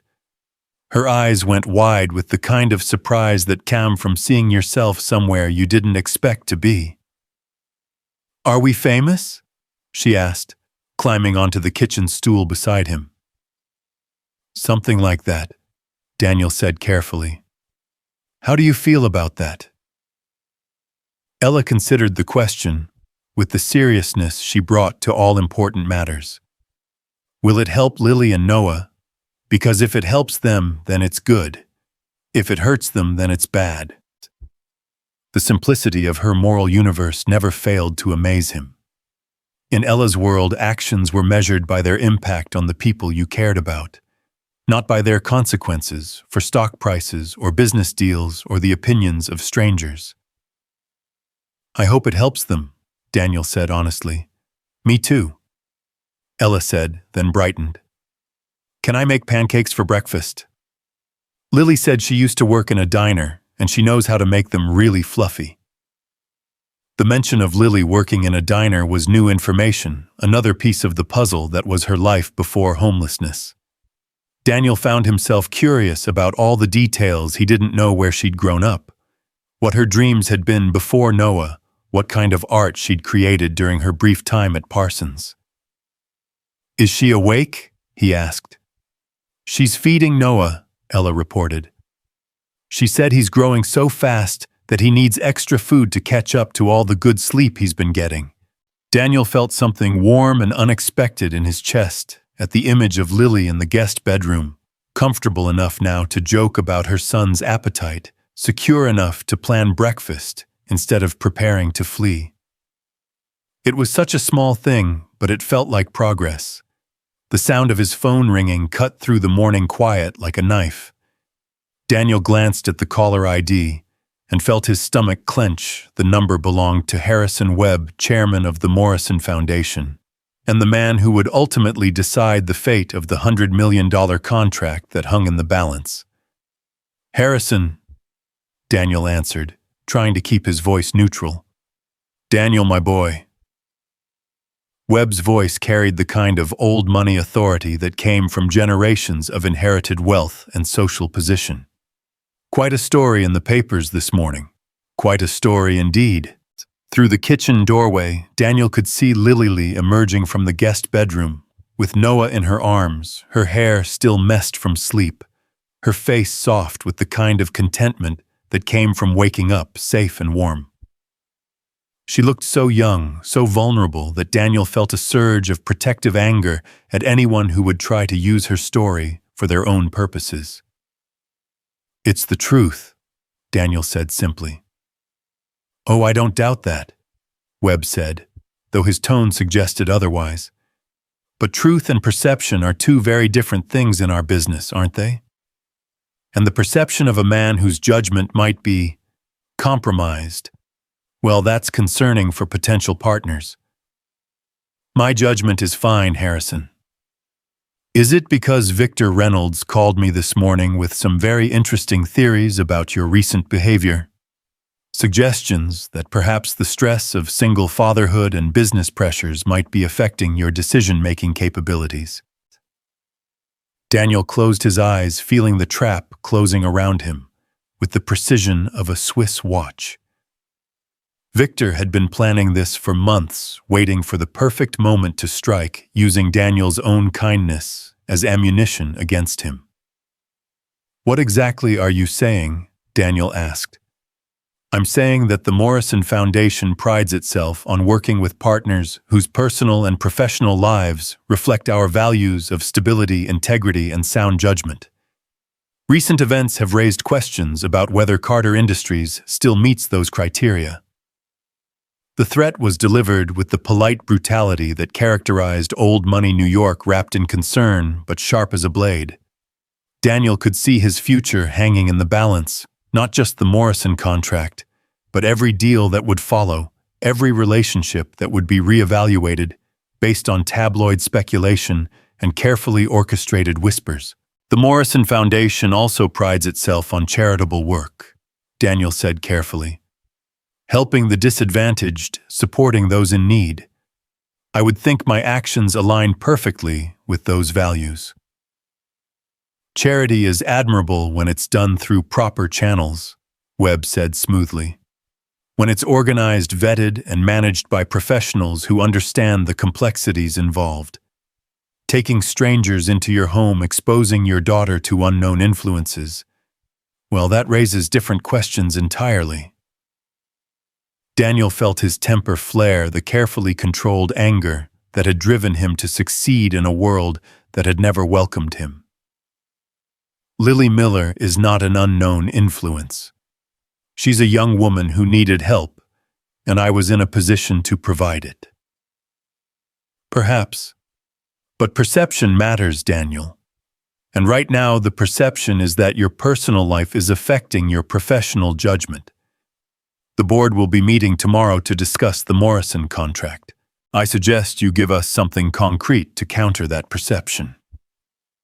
The line went dead, leaving Daniel staring at his phone, while the implications of the conversation sank in like stones into deep water. Tomorrow's board meeting would determine the next 5 years of his business. But more than that, it would set the precedent for how kindness was valued in a world that measured everything in terms of profit and loss. Daniel. Lily's voice was soft with concern. As she entered the kitchen, Noah nestled against her shoulder. You look like you've seen a ghost. Something like that, he said, setting down his phone with deliberate care. How did you sleep? Better than I have in months, she said, then noticed the newspapers scattered across the counter. Her face went pale as she read the headlines, even the positive ones somehow making her look smaller, more fragile. This is really happening, isn't it? People all over the city are reading about us. Are you okay with that? Lily shifted Noah to her other arm, buying time while she considered the question. I don't know. It feels surreal, like I'm watching someone else's life instead of living my own. Yesterday, I was nobody invisible on the streets. Today, I'm front-page news. You were never nobody, Daniel said quietly. You were just someone whose story hadn't been told yet. The words hung between them, honest and unexpectedly intimate. For a moment, Daniel saw past the exhaustion and wariness to the person Lily might have been under different circumstances, confident, creative, full of the kind of dreams that young people carried before the world taught them to be more practical. Daddy, can we make those pancakes now? Ella appeared in the doorway like a small tornado of enthusiasm, breaking the spell that had settled over the kitchen. I want to show Lily how the fancy stove works. Of course, Princess, Daniel said, grateful for his daughter's ability to find joy in simple things, even when the adult world was spinning into chaos around them. They spent the morning cooking together, an unlikely family learning to navigate the rhythms of shared space and domestic cooperation. Lily proved to be an accomplished cook despite their makeshift circumstances, turning simple ingredients into a breakfast that tasted like comfort and possibility. Ella chattered about school and friends and all the normal concerns of a 6-year-old, while Noah slept peacefully in a carrier that Daniel had ordered overnight, adjusting to the routine of a house where he was wanted and protected. It was almost noon when Margaret Hartwell arrived with an armload of newspapers and a tablet loaded with online coverage that painted a picture both encouraging and concerning. The good news, she announced without preamble, is that public opinion is largely sympathetic. The Times piece is getting shared widely on social media, and the post's photos of Ella with the baby have generated an enormous positive response. People love a Christmas miracle story. And the bad news? Daniel asked, though he could already guess. The business community is more skeptical. The Herald's piece is being circulated among corporate executives and board members, and Victor Reynolds has been very busy making phone calls to anyone who'll listen. Margaret set her tablet on the kitchen counter, scrolling through emails and financial blogs that dissected Daniel's decision-making with the cold precision of a surgical procedure. The consensus seemed to be that while his actions were admirable from a humanitarian standpoint, they raised serious questions about his judgment as a business leader. There's also this, Margaret said, pulling up a blog post that made Daniel's blood pressure spike. Someone claiming to be Lily's former roommate talking about her relationship with Noah's father, suggesting there are details that haven't come to light. Lily leaned over Daniel's shoulder to read the screen, and he could feel her tension as she absorbed the carefully crafted implications. The post stopped just short of making direct accusations, but it painted a picture of a young woman whose story might not be as innocent as it appeared. "That's not true," Lily said quietly. "None of it. Jessica was my roommate for 3 months before I had Noah, and she was jealous of my relationship with Mark from the beginning. She's trying to make herself relevant by associating with this story." "Can we prove that?" Margaret asked. "I have texts, emails, documentation of everything that happened." Lily said, her voice gaining strength as she spoke. "I saved everything because I knew someday someone would try to twist the truth." Daniel felt a surge of respect for her foresight, for the way she'd protected herself even when she had nothing else left to protect. It spoke to a kind of intelligence and survival instinct that went far beyond her years. "Good," Margaret said approvingly. "We'll need all of that, because this is just the beginning. Victor Reynolds isn't going to stop until he's destroyed your reputation completely, and he'll use anyone and anything to do it." The afternoon brought a parade of phone calls, each one designed to apply pressure from a different angle. Board members expressing concern, clients suggesting they might need to reevaluate their relationships, competitors offering sympathy while positioning themselves to benefit from Daniel's troubles. It was a masterclass in corporate warfare fought with whispers and innuendo rather than direct attacks. Through it all, Lily remained in the penthouse like a ship anchored in a storm, caring for Noah, helping Ella with a puzzle, occasionally answering questions from Margaret about her past, but otherwise staying out of the chaos that swirled around them. Daniel found himself watching her during quiet moments, amazed by her composure, under circumstances that would have broken stronger people. "Are you having second thoughts?" he asked during a brief lull between calls. They were sitting in the library, Noah sleeping in Lily's arms while Ella napped on the couch nearby. The winter light streaming through the tall windows made everything look soft and peaceful, at odds with the war being waged in boardrooms and newspaper offices across the city. "About what?" Lily asked. "About staying, about getting involved in this mess, about letting your story become public property." Lily was quiet for a long moment, looking down at Noah's sleeping face with an expression that was part love, part fierce determination. "3 days ago, my son was sleeping on a park bench because I couldn't afford a hotel room. Today, he's warm and safe and fed, and for the first time since he was born, I'm not afraid that something terrible is going to happen to him." She looked up at Daniel, and he saw steel in her brown eyes that hadn't been there when they'd first met.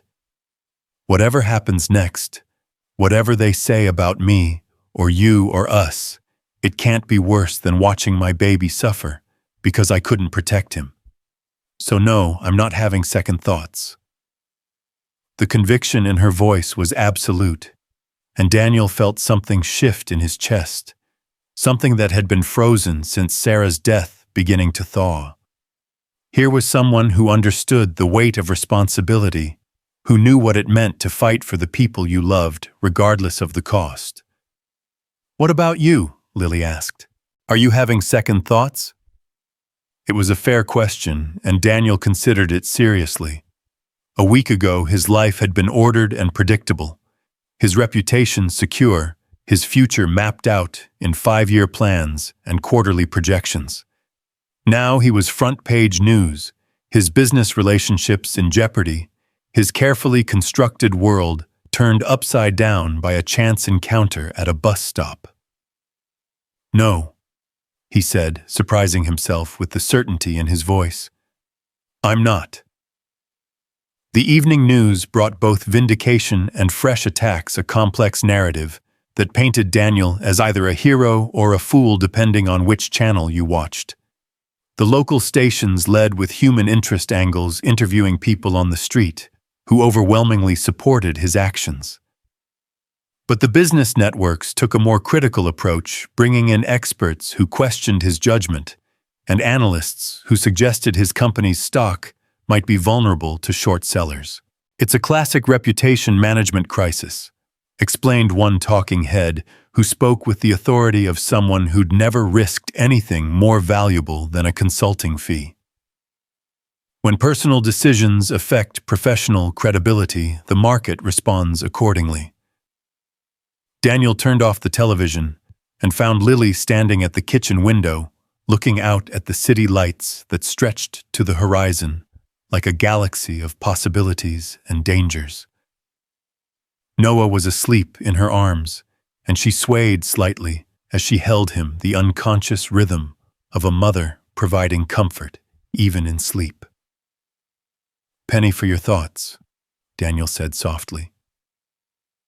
"I was thinking about tomorrow," Lily said, without turning around. "About your board meeting, about what happens if they decide I'm too much of a liability." "That's not going to happen." "How can you be so sure?" She turned to face him, and in the light from the window he could see the worry etched in her features. "I've watched the news, read the papers. Half the city thinks you've lost your mind, and the other half thinks I'm some kind of con artist who seduced you for your money."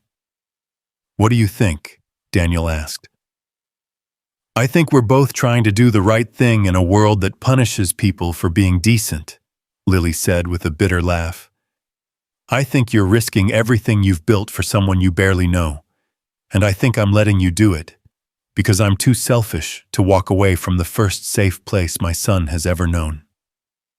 The honesty in her words was brutal and beautiful, cutting through the careful PR language that had dominated their conversations all day. Here was the truth, raw and unpolished, from someone who had nothing left to lose except what he'd already given her. "You're not selfish," Daniel said firmly. "You're a mother protecting her child. And I'm not risking everything for someone I barely know. I'm risking everything for someone I'm beginning to understand is exactly the kind of person worth taking risks for."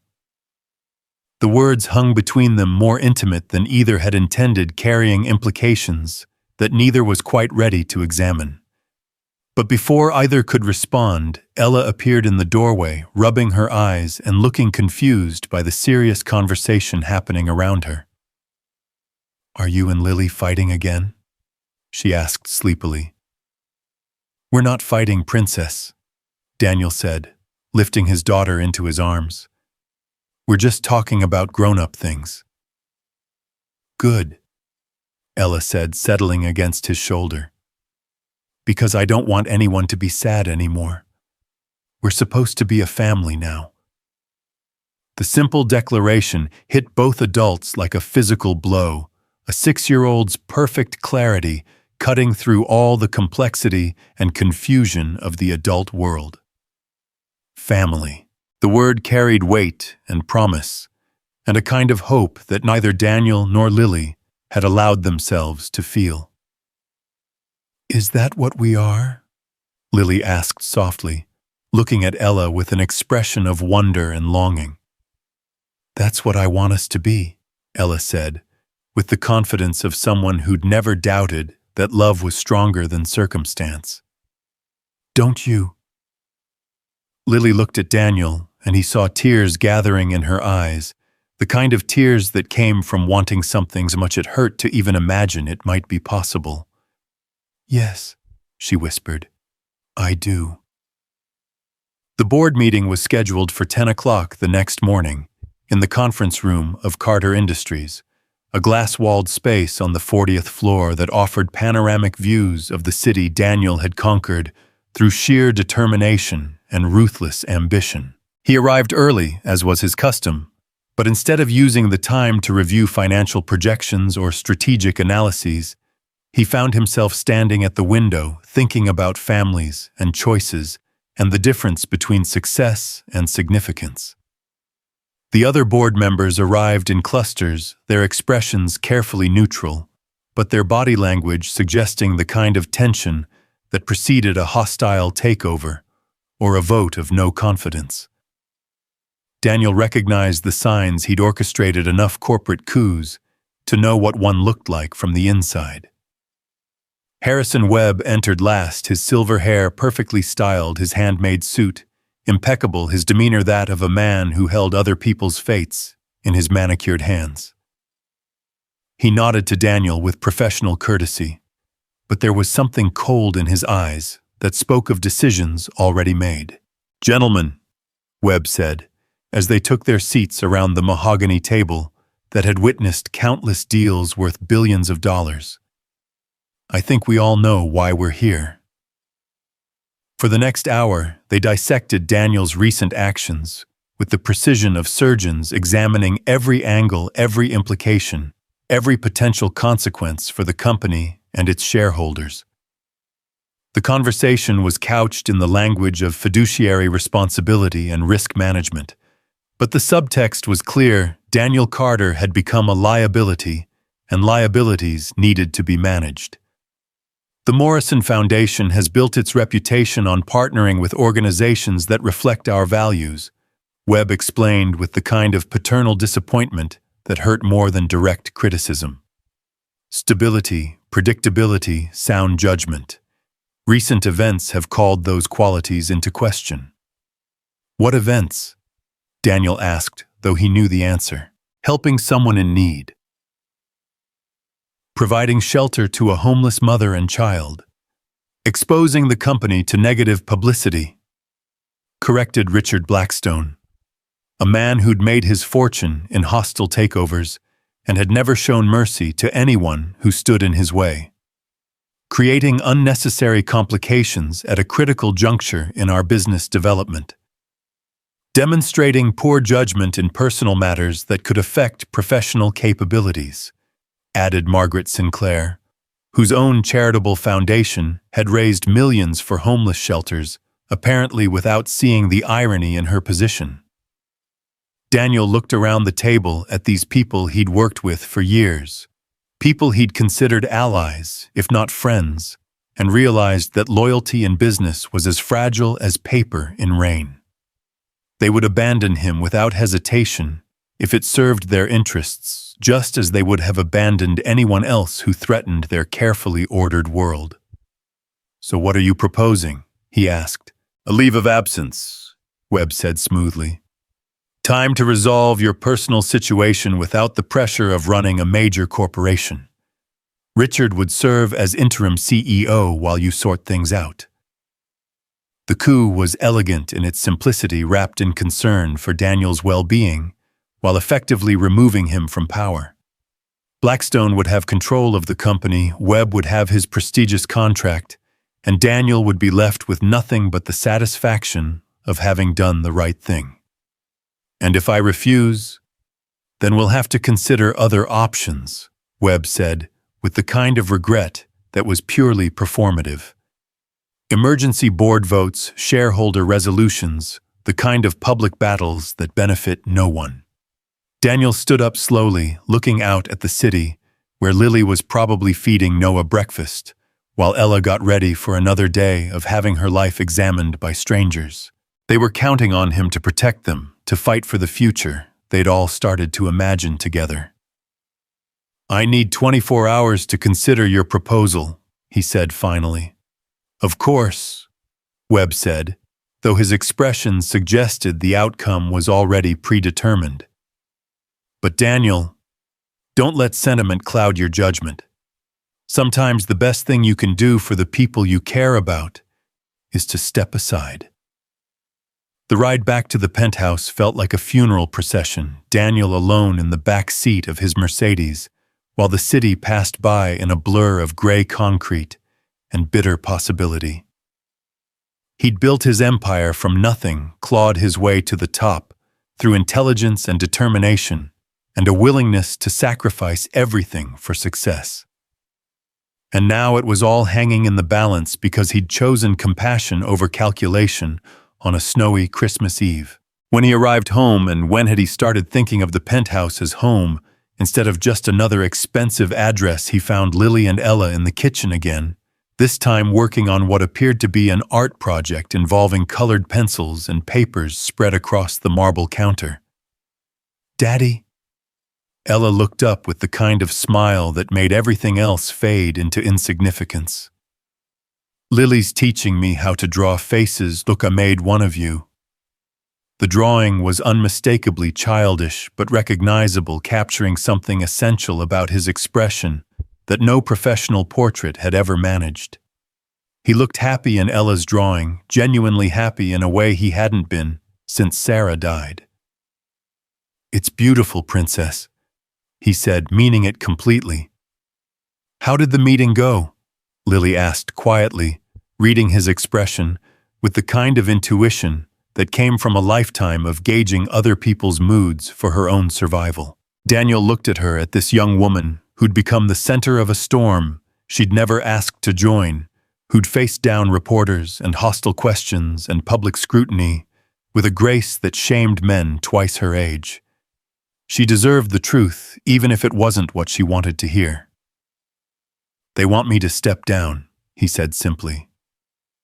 The colored pencil fell from Lily's hand, clattering against the marble counter with a sound like breaking glass. "Because of us."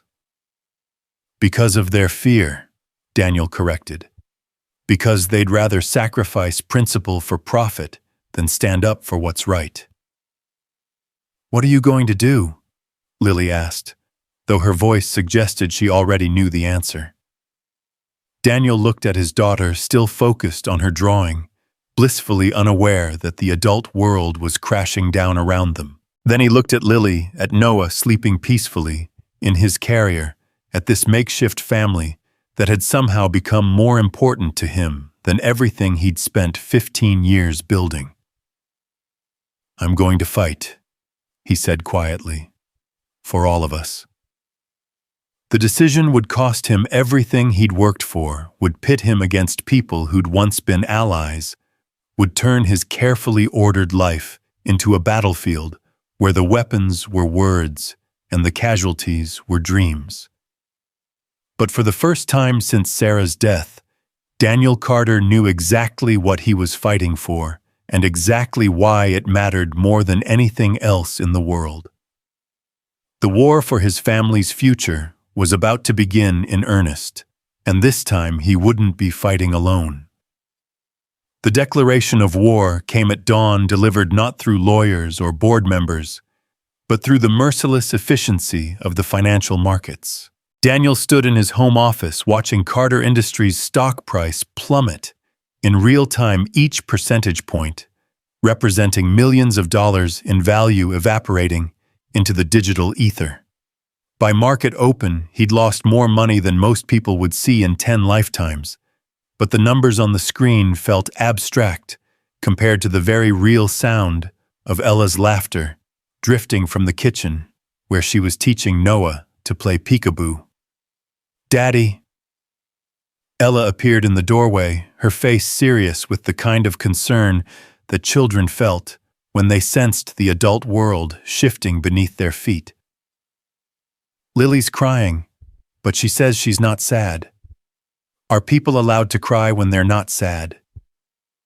Daniel minimized the financial carnage on his computer screen and knelt to his daughter's level, pulling her close enough to smell the strawberry shampoo that reminded him every day of the simple joys that money couldn't buy. "Sometimes people cry when they're grateful," he explained gently. "Or when they're scared, or when they love someone so much it feels too big for their heart to hold." "Is that why you cried when Mommy went to heaven?" The question hit him like a physical blow, honest and innocent and devastating in its clarity. "Yes, Princess. That's exactly why." "Then I think Lily's crying because she loves us," Ella said with the matter-of-fact wisdom that only children possessed. "And maybe because she's scared someone's going to make us go away from each other." From the mouths of babes. Daniel felt his chest tighten with an emotion he'd been trying to avoid examining too closely. A feeling that went far beyond protective instinct or charitable impulse into territory that was dangerous and wonderful and terrifying all at once. He found Lily in the kitchen, standing at the window with Noah in her arms, tears streaming down her face as she watched the morning news coverage of Carter Industries' stock collapse. The television showed analysts discussing Daniel's erratic behavior and questionable judgment, their clinical dissection of his life accompanied by photos of him and Lily that made their relationship look like a scandal rather than a rescue.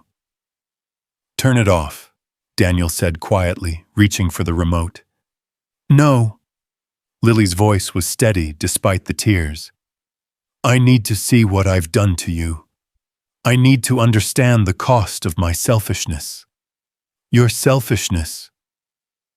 Daniel stepped closer, close enough to see the guilt and self-recrimination in her brown eyes. "Lily, you've done nothing wrong. You accepted help when you needed it. You protected your son. You told the truth when it would have been easier to disappear." "I should have disappeared," she whispered. "The night of the press conference when I saw what this was doing to you and Ella. I should have taken Noah and vanished, found another way, another place. But I was too selfish, too afraid of going back to the streets." Daniel reached out without thinking, his hand covering hers on the windowsill, the contact electric and grounding all at once. "Look at me," he said softly. When she turned, he saw not just tears, but a depth of pain that went far beyond the current crisis. This was a young woman who'd been abandoned by everyone who should have protected her, who'd learned to measure her worth by other people's convenience, who'd been taught that accepting help always came with a price too high to pay. "You are not responsible for other people's choices," Daniel said firmly. "Not your family's rejection, not your boyfriend's abandonment, not Victor Reynolds's cruelty, and not my board's cowardice. You are responsible for loving your son and protecting him and being brave enough to accept help when it was offered. Everything else is on them." "But your company is just a company," Daniel interrupted, surprising himself with how much he meant it. "Buildings and contracts and stock prices and board meetings. Important, yes, but not irreplaceable. Not like people. Not like family." The word hung between them, heavy with implication and possibility. Family. It was what Ella had called them, what Daniel had started to hope they might become, what Lily clearly wanted, but was too afraid to claim. "Daniel," she began, but he shook his head. "Let me finish. 3 years ago, I lost the woman I loved and nearly lost my daughter in the process. I spent those years building walls around my heart, convincing myself that success and money and control could fill the hole Sarah left behind. And then a 6-year-old girl pointed at a bus stop and said, 'Her baby is freezing,' and everything changed. Noah stirred in Lily's arms, making the soft sounds that meant he was waking up hungry and ready to face another day with the absolute trust that someone would take care of him. Daniel reached out to touch the baby's tiny hand, marveling at the perfect formation of fingers that would someday create art, or build things, or hold other hands in love and friendship. "I don't know what happens next," Daniel continued. "I don't know if I'll still have a company tomorrow, or if Victor will destroy everything I've built, or if the board will succeed in pushing me out. But I know that for the first time in 3 years, I wake up every morning looking forward to the day instead of just trying to survive it. And that's because of you. Both of you." Lily's tears had stopped, but her face was still etched with uncertainty and fear. "What if we can't make this work? What if the pressure is too much? Or the scandal ruins everything? Or I'm not strong enough for this kind of life?" "Then we'll figure it out together," Daniel said simply. "That's what families do." The phone rang before Lily could respond, its shrill tone cutting through the intimate moment like a blade through silk. Daniel glanced at the caller ID and felt his stomach clench. James Morrison, his attorney, calling with what was undoubtedly bad news, delivered with legal precision. "I should take this," Daniel said reluctantly. Daniel, thank God. James's voice was tight with urgency. We need to talk. Now. Victor Reynolds has filed an emergency injunction claiming you're mentally unstable and unfit to run Carter Industries. He's demanding a psychiatric evaluation and immediate removal from all executive functions. The room seemed to tilt on its axis. Daniel gripped the phone tighter, aware that Lily was watching his face, reading the disaster in his expression with the keen perception of someone who'd learned to anticipate the worst. On what grounds? Daniel managed. Erratic behavior, impaired judgment, actions contrary to shareholder interests. He's got 3 board members backing him, plus a psychiatrist, who's willing to testify that your recent decisions show signs of a psychological break. A psychiatrist who's never met me. Victor's psychiatrist, James said grimly. Bought and paid for, but legally valid until we can challenge it. Daniel, they're moving fast. Emergency hearing tomorrow morning. If the judge grants the injunction, you'll be locked out of your own company pending a full psychological evaluation. Daniel closed his eyes, feeling the walls closing in with the precision of a well-orchestrated attack. Victor had planned this perfectly, using Daniel's own compassion as evidence of mental instability, turning his greatest strength into his most damaging weakness. What do we need to do? Daniel asked. Fight back. Hard. We need character witnesses, medical professionals, documentation of your competence and stability. And Daniel, we need to consider the possibility that the best strategy might be to distance yourself from the girl and the baby, at least temporarily, until this blows over. The suggestion hit Daniel like a physical blow, not because it was unexpected, but because it was probably the smart thing to do. Cut ties with Lily and Noah, demonstrate that his judgment wasn't compromised by personal attachments, prove to the court that he was the same ruthless businessman he'd always been. No, he said quietly. Daniel, be reasonable. This isn't about right and wrong anymore. This is about survival. Your survival, your daughter's future, everything you've worked for. I said no. Daniel ended the call and turned to find Lily watching him with an expression that was part understanding, part resignation, part heartbreak. She'd heard enough to know what James had suggested, enough to know that the smart play was to sacrifice her and Noah on the altar of corporate respectability. You should listen to him, she said quietly. He's right. I'm a liability now, a weakness your enemies can exploit.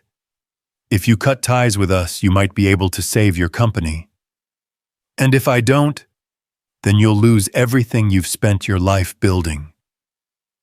She shifted Noah to her other arm, the movement automatic and protective. Daniel, I've been homeless before. I've survived on the streets, slept in doorways, fed my son with formula bought with spare change. I can do it again if I have to. You shouldn't have to. But I can, she insisted. And Ella shouldn't have to watch her father lose everything because he was too stubborn to make the practical choice. They stood there in the kitchen that had become the heart of their unlikely family morning, light streaming through windows that offered views of a city that was about to tear them apart. Outside, New York continued its relentless pursuit of success and survival. Millions of people making compromises and calculations that would determine their fate.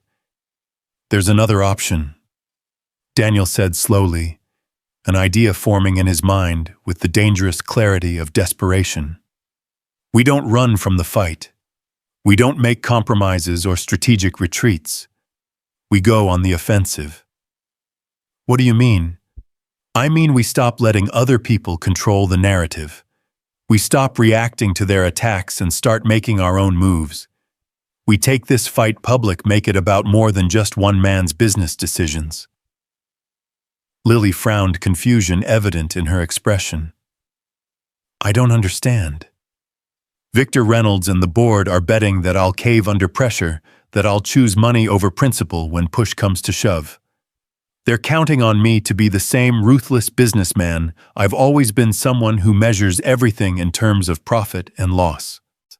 Daniel moved to the kitchen counter where Ella's drawings from the previous day still lay scattered, including the portrait of him that somehow captured a happiness he'd forgotten he was capable of feeling. But what if they're wrong? What if instead of fighting to save Carter Industries, I fight to build something better? Something that proves compassion and business success aren't mutually exclusive. Daniel, Lily said carefully, you're talking about giving up everything you've worked for. No, I'm talking about exchanging something built for something I believe in. He picked up Ella's drawing, studying the face she'd captured with colored pencils and pure love. Carter Industries was about proving I could succeed despite my background, despite everyone who said I wasn't good enough. But what if I built something new? Something that was about proving success could be measured in more than just stock prices. The idea was taking shape as he spoke, dangerous and audacious and completely insane by every conventional measure. A foundation. A company that exists to help people like you to provide not just charity, but opportunity. Housing, job training, childcare, education. Real solutions instead of temporary fixes. With what money? Lily asked practically. If you lose Carter Industries. I won't lose everything, Daniel said. Even if they force me out, I still own 40% of the company. Liquidated, that's enough capital to start something entirely new. Something that can't be stolen or manipulated or used against us. Lily stared at him as if he'd suggested they sprout wings and fly to the moon. You're talking about walking away from 15 years of work to start over from scratch. I'm talking about walking toward 15 years of work that might actually matter, Daniel corrected. Ella deserves to grow up in a world where helping people is rewarded, not punished. Noah deserves to grow up in a world where being born poor doesn't determine his entire future. And you deserve to grow up in a world where your art and your dreams matter as much as anyone else's. The kitchen fell silent, except for the soft sounds Noah made as he woke up fully, his dark eyes opening to take in the world with the absolute trust of someone who'd never known it to be anything but safe and warm. Lily looked down at her son, then at the drawings scattered on the counter, then at Daniel, with an expression that was part wonder, part terror, part something that might have been hope. It's crazy, she said finally. Completely insane, Daniel agreed. Financially irresponsible, professionally suicidal, and guaranteed to make us enemies of some very powerful people. And you want to do it anyway. I want to do it especially because of that. Daniel reached out to touch Noah's hand again, marveling at how something so small could change everything so completely. Sarah always said that the best way to honor the people you love is to make choices they would be proud of. I think she'd be proud of this. Lily was quiet for a long moment, processing implications and possibilities, and the kind of future she'd never allowed herself to imagine. When she spoke again, her voice was steady despite the tears gathering in her eyes. What would you need from me? Everything, Daniel said honestly. Your story, your strength, your willingness to stand up in front of the world and show them what resilience looks like.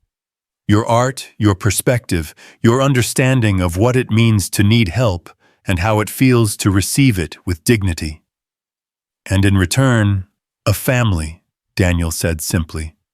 For all of us.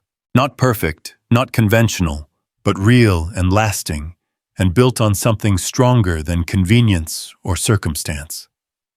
The words hung in the air between them, a promise and a proposal, and a declaration of war, all wrapped into one. Outside, the city continued its relentless pursuit of individual success, But inside the kitchen that had become their sanctuary, three people who'd been broken by loss and betrayal and circumstance were figuring out how to build something entirely new. "Daddy!" Ella's voice came from the doorway, sleepy and confused by the serious conversation happening around her. "Are we still going to be a family?"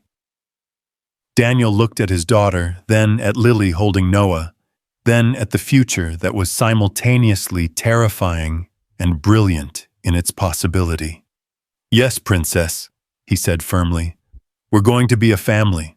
A different kind of family maybe, but the best kind there is." The emergency hearing took place in a courtroom that looked like a temple to institutional authority, all dark wood and formal procedures designed to intimidate anyone who dared challenge the established order. Daniel sat at the defendant's table with James Morrison beside him, facing a judge who would determine whether his business career would end in disgrace or transformation. Victor Reynolds sat across the aisle with his legal team, looking like a man who'd already won and was just waiting for the formalities to conclude. His psychiatrist, Dr. Elena Vasquez, had already testified that Daniel's recent behavior showed clear signs of a psychological break, characterized by impaired judgment and grandiose delusions of rescue and romance. "Your Honor, Victor's lead attorney was saying, "Mr. Carter's actions over the past week demonstrate a pattern of increasingly erratic behavior that puts both his company and his stakeholders at serious risk. Bringing homeless strangers into his home, exposing his young daughter to unknown influences, making business decisions based on emotional impulses rather than financial analysis. These are not the actions of a man fit to run a major corporation." Judge Patricia Morgan, a woman in her 60s with silver hair and the kind of no-nonsense demeanor that came from 30 years of cutting through legal BS, listened with the expression of someone who'd heard every argument and excuse known to jurisprudence. "Mr. Morrison," she said, when Victor's attorney finished, "you may present your client's defense." James stood with the confident bearing of a man who'd built his reputation on impossible cases and brilliant strategies. "Your Honor, the petitioners would have this court believe that acts of charity and compassion are evidence of mental instability.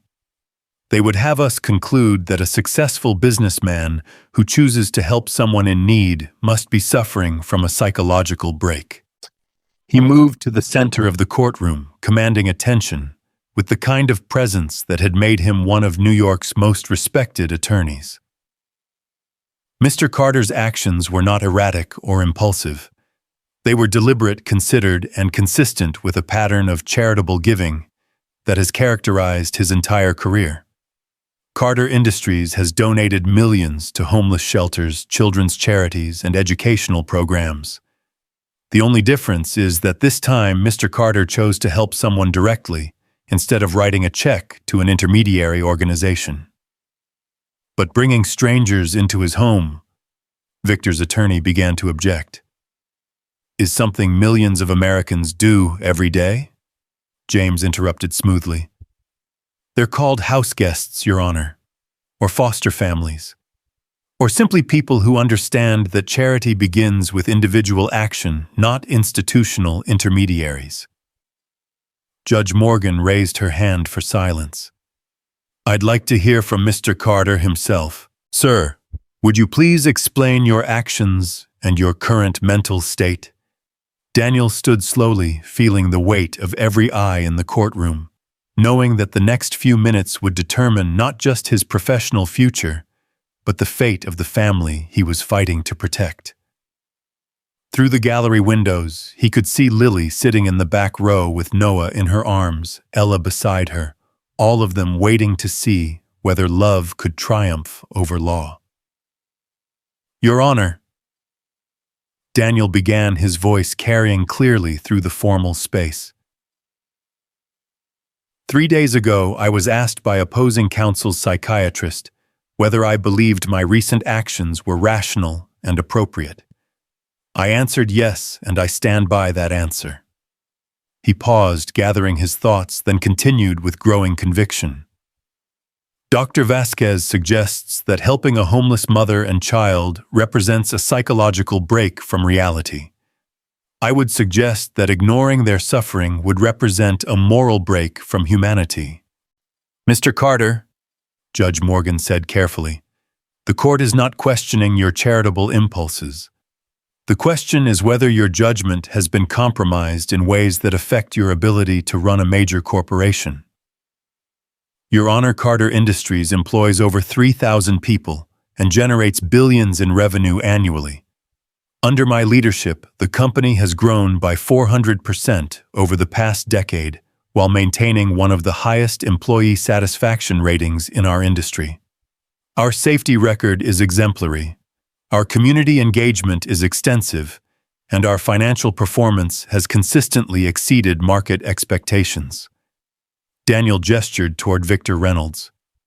The petitioners would have this court believe that these 15 years of success should be disregarded because I chose to provide shelter to a young woman and her infant son on Christmas Eve. They would have you conclude that compassion disqualifies someone from corporate leadership. And what do you say to that? I say that compassion is exactly what qualifies someone for leadership, Daniel said firmly.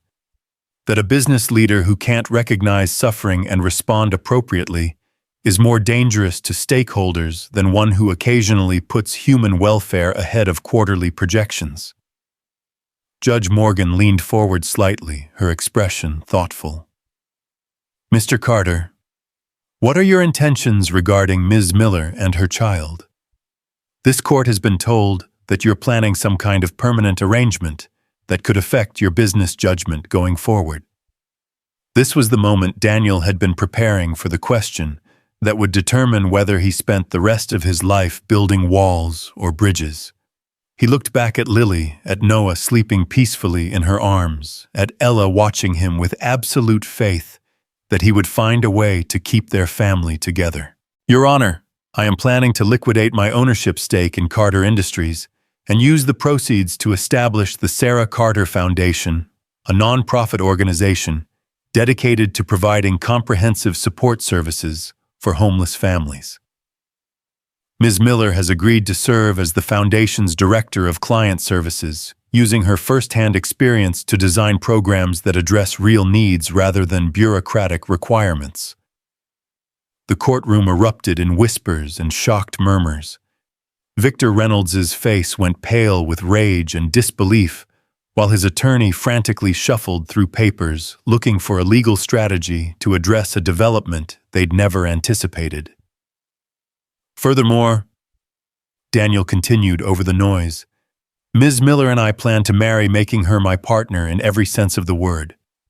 Not because I've suffered a psychological break, but because I've discovered that some partnerships are worth more than any business deal.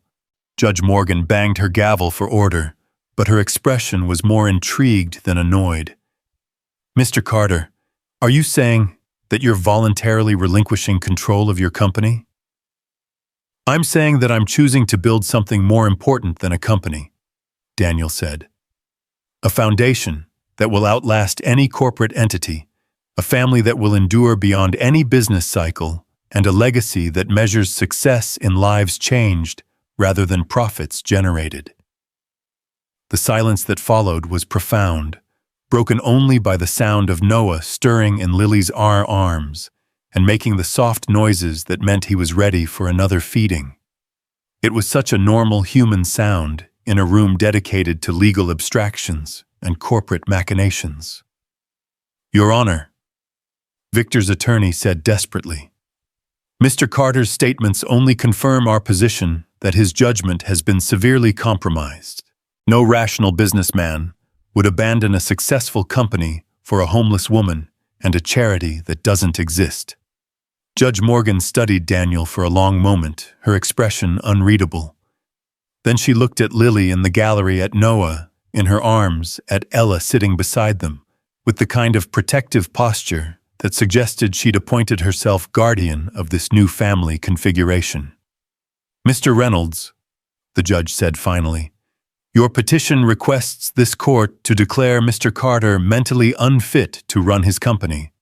However, Mr. Carter has just stated his intention to voluntarily relinquish that role.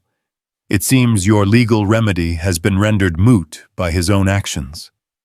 But, Your Honor, furthermore, Judge Morgan continued, this court finds no evidence of mental instability in Mr. Carter's testimony. His reasoning is clear, his objectives are stated coherently, and his plan appears to be both financially viable and socially beneficial. The fact that his choices are unconventional does not make them irrational. She turned back to Daniel with something that might have been respect in her expression. Mr. Carter, I assume you have legal counsel to handle the transfer of your corporate assets and the establishment of your foundation. Yes, Your Honor. And you understand that this decision is irreversible, that once you liquidate your stake in Carter Industries, you cannot return to your previous position. I understand completely, Your Honor, and I've never been more certain of any decision in my life. Judge Morgan nodded slowly, then banged her gavel with finality. The petition for emergency injunction is denied. Mr. Carter is free to dispose of his assets as he sees fit. This court wishes you success in your new endeavors. The gavel's final bang seemed to echo through the courtroom like thunder, marking the end of one life and the beginning of another. Daniel felt 15 years of corporate ambition fall away like old clothes replaced by something lighter and stronger and infinitely more valuable. He turned to see Lily rising from her seat in the gallery. Noah in her arms, tears streaming down her face as she realized that the impossible had just become inevitable. Ella was already running toward him, her small arms outstretched, her face bright, with the kind of joy that came from seeing the adults you loved choose happiness over fear. Daddy, she called out, her voice carrying clearly through the formal courtroom. Does this mean we get to be a family for real now? Daniel caught his daughter as she launched herself into his arms, spinning her around in a moment of pure celebration that seemed to transform the sterile legal environment into something warm and alive and full of possibility. Yes, Princess, he said, his voice thick with emotion as he looked over Ella's head at Lily approaching with Noah. We get to be a family for real now. 6 months later, the Sarah Carter Foundation occupied a renovated brownstone in Brooklyn, its warm brick facade and flower-filled window boxes, a deliberate contrast to the glass and steel towers of Manhattan's financial district. The building had once housed 3 separate apartments, but Daniel had transformed it into something unprecedented, a place where homeless families could find not just shelter, but opportunity, dignity, and hope. Lily stood in the main reception area, clipboard in hand, reviewing the day's schedule with the kind of professional confidence that had emerged naturally once she'd been given the chance to use her intelligence and experience for something meaningful. She wore a simple blue dress that brought out her eyes, her hair pulled back in a style that was both practical and elegant, her entire demeanor radiating the quiet authority of someone who'd found her calling. The Johnson family is moving into their permanent housing today, she told Daniel as he arrived for the morning staff meeting, Noah balanced on his hip, with the easy competence of a man who'd learned to be a father to 2 children instead of 1. Mrs. Johnson starts her job training program next week, and their oldest daughter has been accepted into the accelerated art program at Brooklyn Community College. Full scholarship? Daniel asked, though he already knew the answer. Full scholarship, Lily confirmed with a smile that lit up her entire face. Funded by the emergency education grant we received from the Morrison Foundation. The irony wasn't lost on either of them.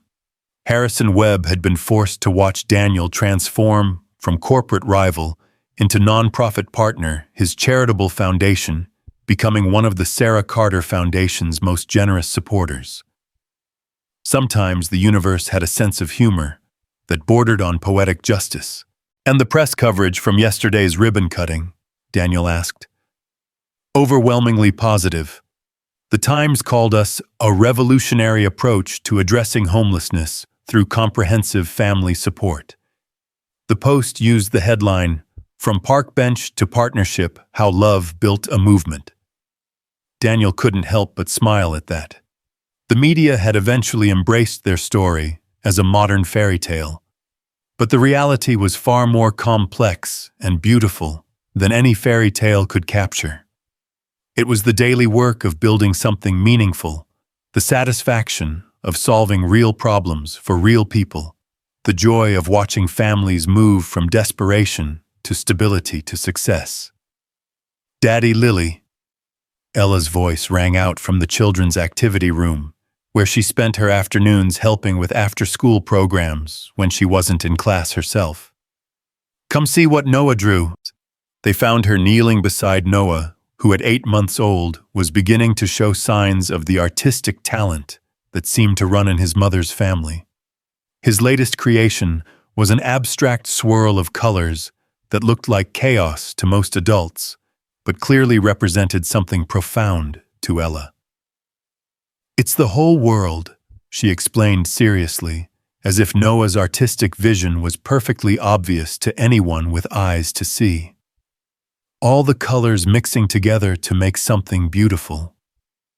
Daniel crouched down beside them, studying the drawing with the kind of attention he'd once reserved for financial reports and corporate strategies. "I think you're right, Princess. It is beautiful." Noah looked up at him with dark eyes that were becoming more alert and aware every day, reaching out with small hands that grabbed at Daniel's tie with the determined grip of someone who'd claimed his place in this family and had no intention of letting go. "He's getting strong," Lily observed, settling onto the floor beside them with the easy grace of someone who'd learned to find comfort anywhere love was present. "He's got good role models," Daniel said, looking at her with an expression that still carried the wonder of someone who couldn't quite believe his good fortune. They'd been married on a warm day in May in a ceremony held in the Foundation's community garden with 200 guests who represented every chapter of their unusual love story. Former homeless families sat beside corporate executives. Ella served as both flower girl and ring bearer, and Noah slept peacefully through the entire proceedings in a carrier decorated with flowers that Lily had grown herself. The wedding photos had made the society pages, but more importantly, they'd made their way onto the refrigerators and bulletin boards of dozens of families who saw in Daniel and Lily's story proof that second chances were possible, that love could triumph over circumstance, that sometimes the best things in life came from the courage to help a stranger. "Mr. Carter." A young woman appeared in the doorway of the activity room, her expression nervous but determined. "I'm sorry to interrupt, but there's someone here to see you. She says she's from the mayor's office." Daniel and Lily exchanged glances, their minds immediately jumping to the kind of bureaucratic complications that seemed to plague every nonprofit organization in New York. But when they reached the reception area, they found not a bureaucrat, but a young aide whose excitement was barely contained. "Mr. and Mrs. Carter," she said, practically bouncing on her toes. "I'm Jessica Martinez from Mayor Chen's office. The mayor would like to invite you to a press conference next week where he'll be announcing the city's new initiative on family homelessness." "What kind of initiative?" Lily asked cautiously, her instincts still finely tuned to detect potential problems or false promises. "A citywide program based on the Sarah Carter Foundation model," Jessica said, with barely contained enthusiasm. "Comprehensive family support services, transitional housing, job training, education, assistance, childcare. Everything you've proven works here, scaled up to serve thousands of families across all 5 boroughs." The room fell silent as the implications sank in. Daniel felt Lily's hand find his, their fingers intertwining with the automatic gesture of two people who'd learned to face everything together. "The mayor wants the foundation to serve as the lead partner," Jessica continued. Full funding for expansion, citywide coordination, everything you need to take this program from one brownstone in Brooklyn to a movement that could transform how America addresses family homelessness. Daniel looked around the reception area that had become his world's center. The comfortable chairs where families waited for assistance, the children's artwork covering the walls.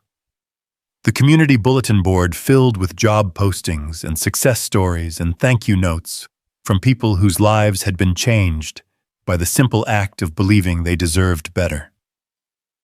"What would that mean for our current families?" he asked.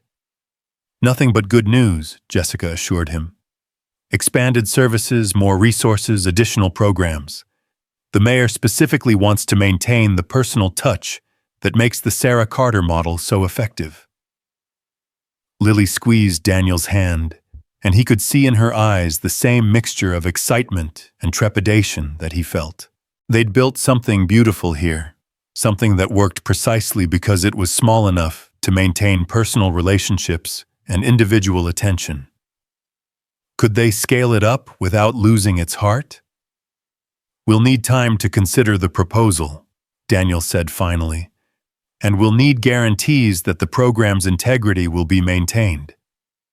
"Of course," Jessica said. "The mayor understands this is a big decision.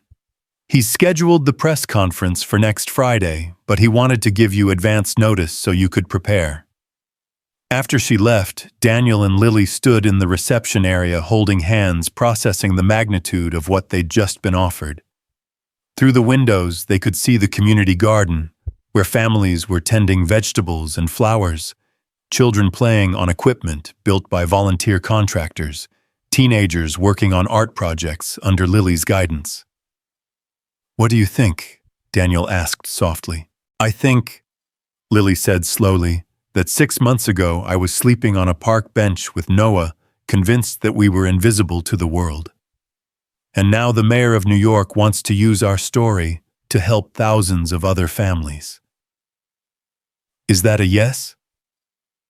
Lily looked at him with the kind of smile that had been transforming his world since Christmas Eve, full of love and courage, and the radical belief that ordinary people could do extraordinary things when they chose to care about each other. "That's a yes," she said firmly. "But only if we can maintain our values, only if we can ensure that every family gets treated like family, and only if we remember that this all started because a little girl saw a freezing baby and decided that wasn't acceptable." From the activity room came the sound of Ella reading to Noah, her 6-year-old voice carefully pronouncing each word of a picture book about families coming in all shapes and sizes. It was a sound that had become the soundtrack of their new life, the daily miracle of love expanding to include whoever needed it most. "Do you ever miss it?" Lily asked suddenly. "The corporate world, the power, the adrenaline of big deals and hostile takeovers." Daniel considered the question seriously, looking back on the man he'd been before Christmas Eve, driven, successful, wealthy, and profoundly alone, despite being surrounded by people who wanted something from him. "No," he said honestly. "I don't miss it at all. That life was about proving I was worth something. This life is about actually being worth something. And what about regrets, about the choice you made, the price you paid?" Daniel thought about Victor Reynolds, who'd succeeded in taking over Carter Industries, only to discover that running someone else's creation was far more difficult than destroying it. The company was struggling under his leadership, hemorrhaging employees and clients who'd respected Daniel's vision and values. Meanwhile, the Sarah Carter Foundation was thriving, growing, becoming a model for compassionate capitalism that other organizations were eager to emulate. "The only thing I regret," Daniel said, pulling Lily closer, "is that it took me so long to understand that the best investment I could make was in people instead of profit margins." As if summoned by their conversation, Ella appeared with Noah in her arms, the 8-month-old baby babbling happily at his big sister, while she supported him with the careful competence of someone who'd appointed herself his permanent protector. "Daddy Lily," she announced with the kind of seriousness that meant she'd been thinking about important things. "Noah and I have been talking, and we think you should say yes to the mayor." "Oh, you do?" Daniel asked, trying to keep his expression serious while fighting back a smile. "Uh-huh. Because there are lots of other babies out there who are freezing, and lots of other mommies who need help, and we know how to help them now." Ella adjusted Noah in her arms unconsciously, mimicking Lily's protective posture. "Besides, Noah thinks it would be cool to be famous for helping people instead of famous for being rich." "Noah said that?" Lily asked with barely contained laughter. "Well, he didn't say it with words," Ella admitted, "but I could tell by the way he was looking at me that that's what he was thinking." Daniel knelt down to his daughter's level, taking in her earnest expression, her absolute confidence that they could take on the world, and win her unshakable belief that love was stronger than fear, and that helping people was always the right choice. "What do you think, Princess? Are we ready to help the whole city instead of just one family at a time?" "We're ready," Ella said firmly. "We've been practicing." And she was right, Daniel realized. They had been practicing learning to build trust across racial and economic lines, figuring out how to provide help without taking away dignity, discovering that the most effective charity was the kind that empowered people to help themselves while ensuring they never had to face their challenges alone. "Then I guess we'd better call the mayor," Daniel said, standing up and pulling both his girls into a family hug that somehow managed to include Noah, who gurgled happily at finding himself at the center of so much love and attention. The press conference took place on a warm Friday morning in June in the community garden behind the Sarah Carter Foundation, where success stories bloomed as abundantly as the tomatoes and roses that families tended together. Daniel stood at the podium, looking out at an audience that included reporters, city officials, foundation, families, and supporters who'd rallied around their cause, but his attention was focused on the front row, where Lily sat with Noah in her lap, and Ella beside her, the three people who'd taught him that the most important business in the world was the business of caring for each other. 6 months ago, he began, his voice carrying clearly across the garden. My daughter pointed at a bus stop and said, "Daddy, her baby is freezing." That simple observation changed all our lives and led us to this moment.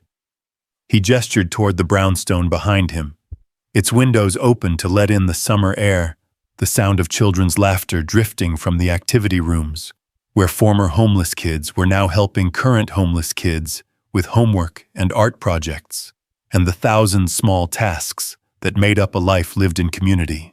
The Sarah Carter Foundation began with one family's need and another family's willingness to help. Today, Mayor Chen and I are announcing an expansion that will bring that same spirit of personal connection and comprehensive support to families throughout New York City.